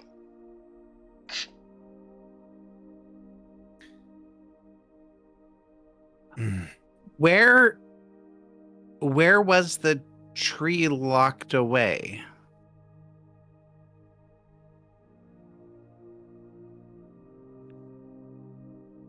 It repeats basically the previous. Okay. Okay. So it is likely that the tree in the cemetery is the tree. But in order to pierce the barrier, we Mhm. need the cure. Mhm. Interesting. And if it is talking about a cure to the plague, the blood fever, then we at least Cardin seems to have an idea. So, maybe Well, I go wonder ahead. if the cure is possibly people that have been cured. Perhaps we carry some kind of, it's a long shot, but maybe we have some kind of resistance now. Yeah, maybe Best getting case it. scenario, but And hey, we have a control group. true. Very true. Let's see. Mimir, do you know anything about the city of Cardend? City of Carden lies west of the city of Kolfeld. Hmm. Do you know anything about an entity or god called the Almighty? No.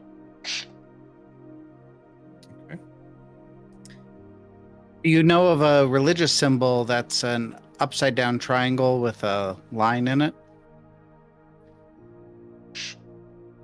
My knowledge is limited. Perhaps finding more records could expand the wealth of my knowledge.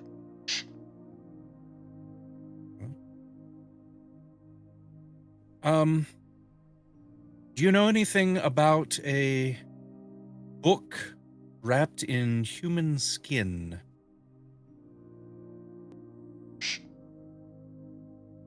Often, ramblings about outer planar deities and gods will necessitate their words be printed on the flesh of the innocent. Well, that tracks. Unfortunately, with the cribs that were nearby. Were there any individuals in your town that worshipped outer planetary deities that you're aware of? No.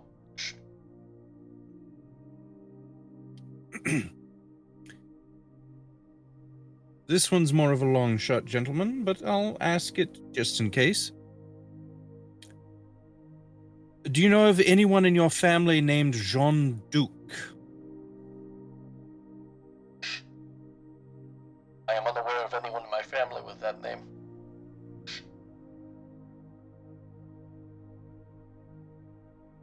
What was Jean Duc's name that he used in the farm area? People called him Gene. Jean Whistlewell, right? Let me take a moment and think. That sounds yeah, Gene Whistlewell. That is I remember it better now. Yeah. What about anyone named Jean Whistlewell? The Whistlewells were a group of smugglers operating in the south of High Forest. Well. That's very interesting. I wonder if Whistlewell's his real name, and and what he talked about his mom and father is real, or if he took defer, or the other way.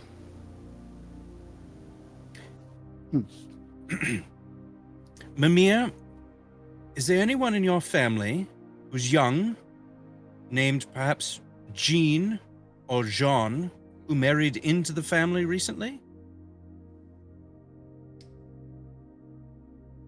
I'm trying to understand what you're saying. Alright, first, I don't have any memory of things that happened after I died. That's kind of how this works. Yes, Okay. I'm aware. But, to answer your question, I had a son.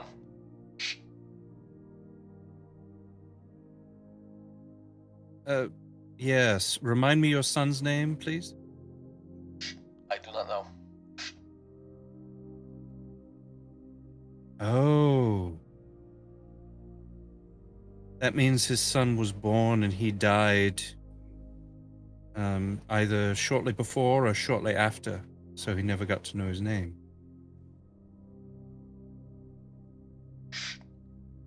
I know that his mother passed away at a young age.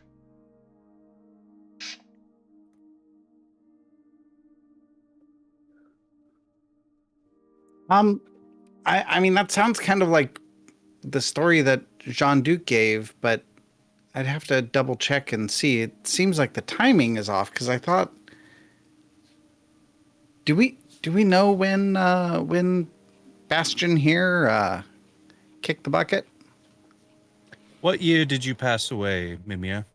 Well, Bastion. What year did Bastion pass away?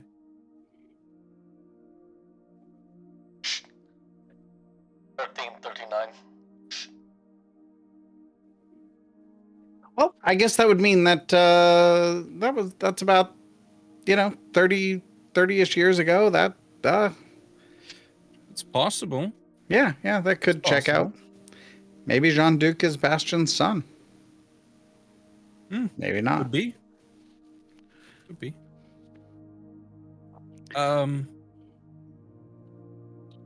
What was the name of the boy's mother who died young? Mi Estrella. Mi Estrella. Your star?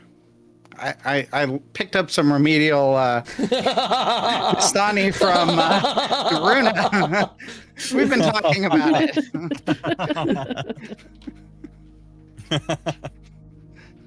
That was my name for her, yes.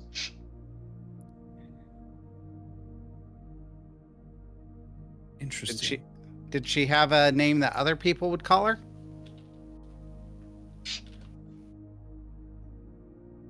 My knowledge is limited at the moment.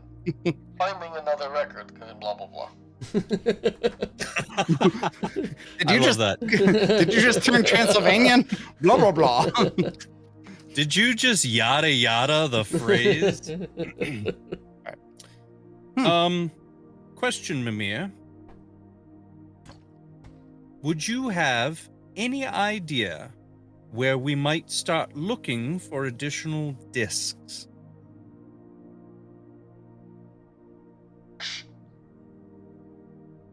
At the time of my death, they would have been kept in the city of Gulfville.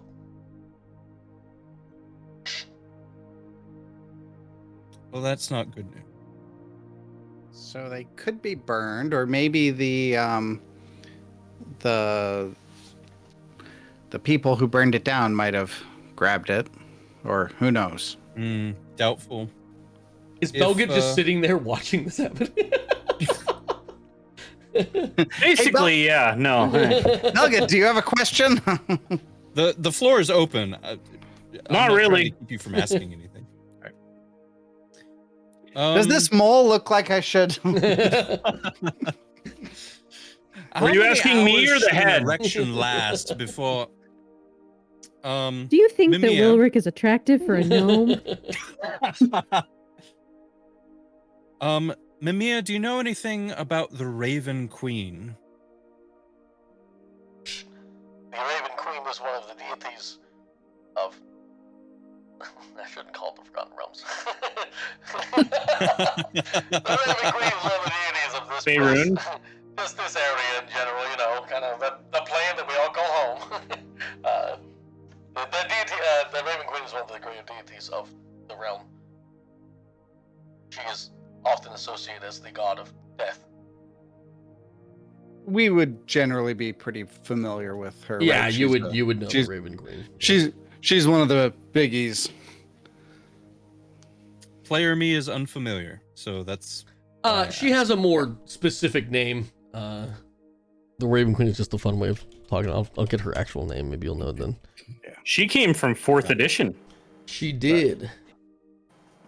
What plane of existence is 4th edition? Oh, I guess her name is just Raven Queen? Okay. Yeah, Yeah, I'm not like seeing any Prince. other. And she has a symbol, so She does. I could have swore she had a name. I mean, she might have as a mortal, or if she's one of those, Yeah. but One of those. Raven Queen, Lady of Pain. There's a few. All right.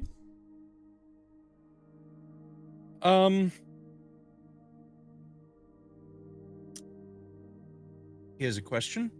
Were there any worshippers of the Raven Queen that visited Cardend?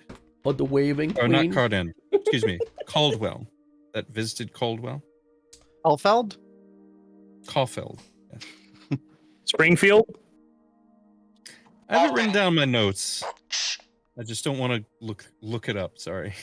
Often followers of the Raven Queen could be found around areas of death.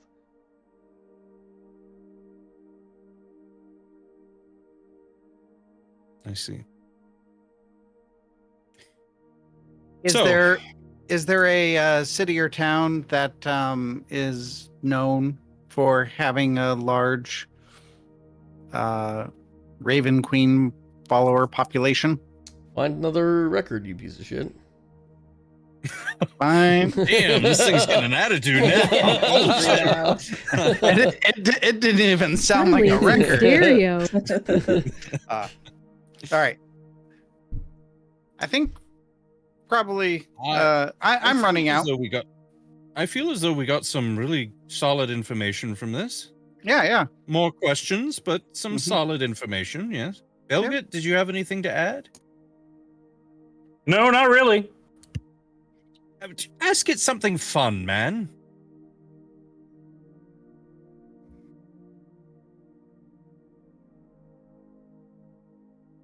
What's the name of the town that Gene was operating in? What does he know about that town? Oh, Rival. Bible. Fivel.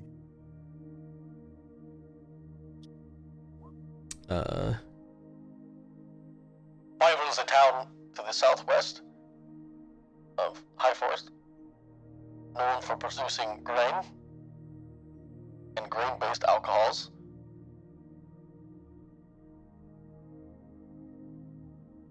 And what do you know about the gang operating in Fievel? I'm not aware of any gang operating in Fievel. Well, he didn't know about it then. True. What about there was a treant that kind of we've heard a little bit about that may have started a lot of this. Mimir, Bastion, do you know anything about a treant in this forest? Yup. Give me a second. Loading.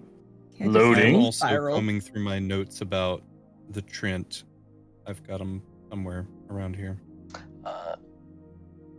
I can't see where I put it. I'm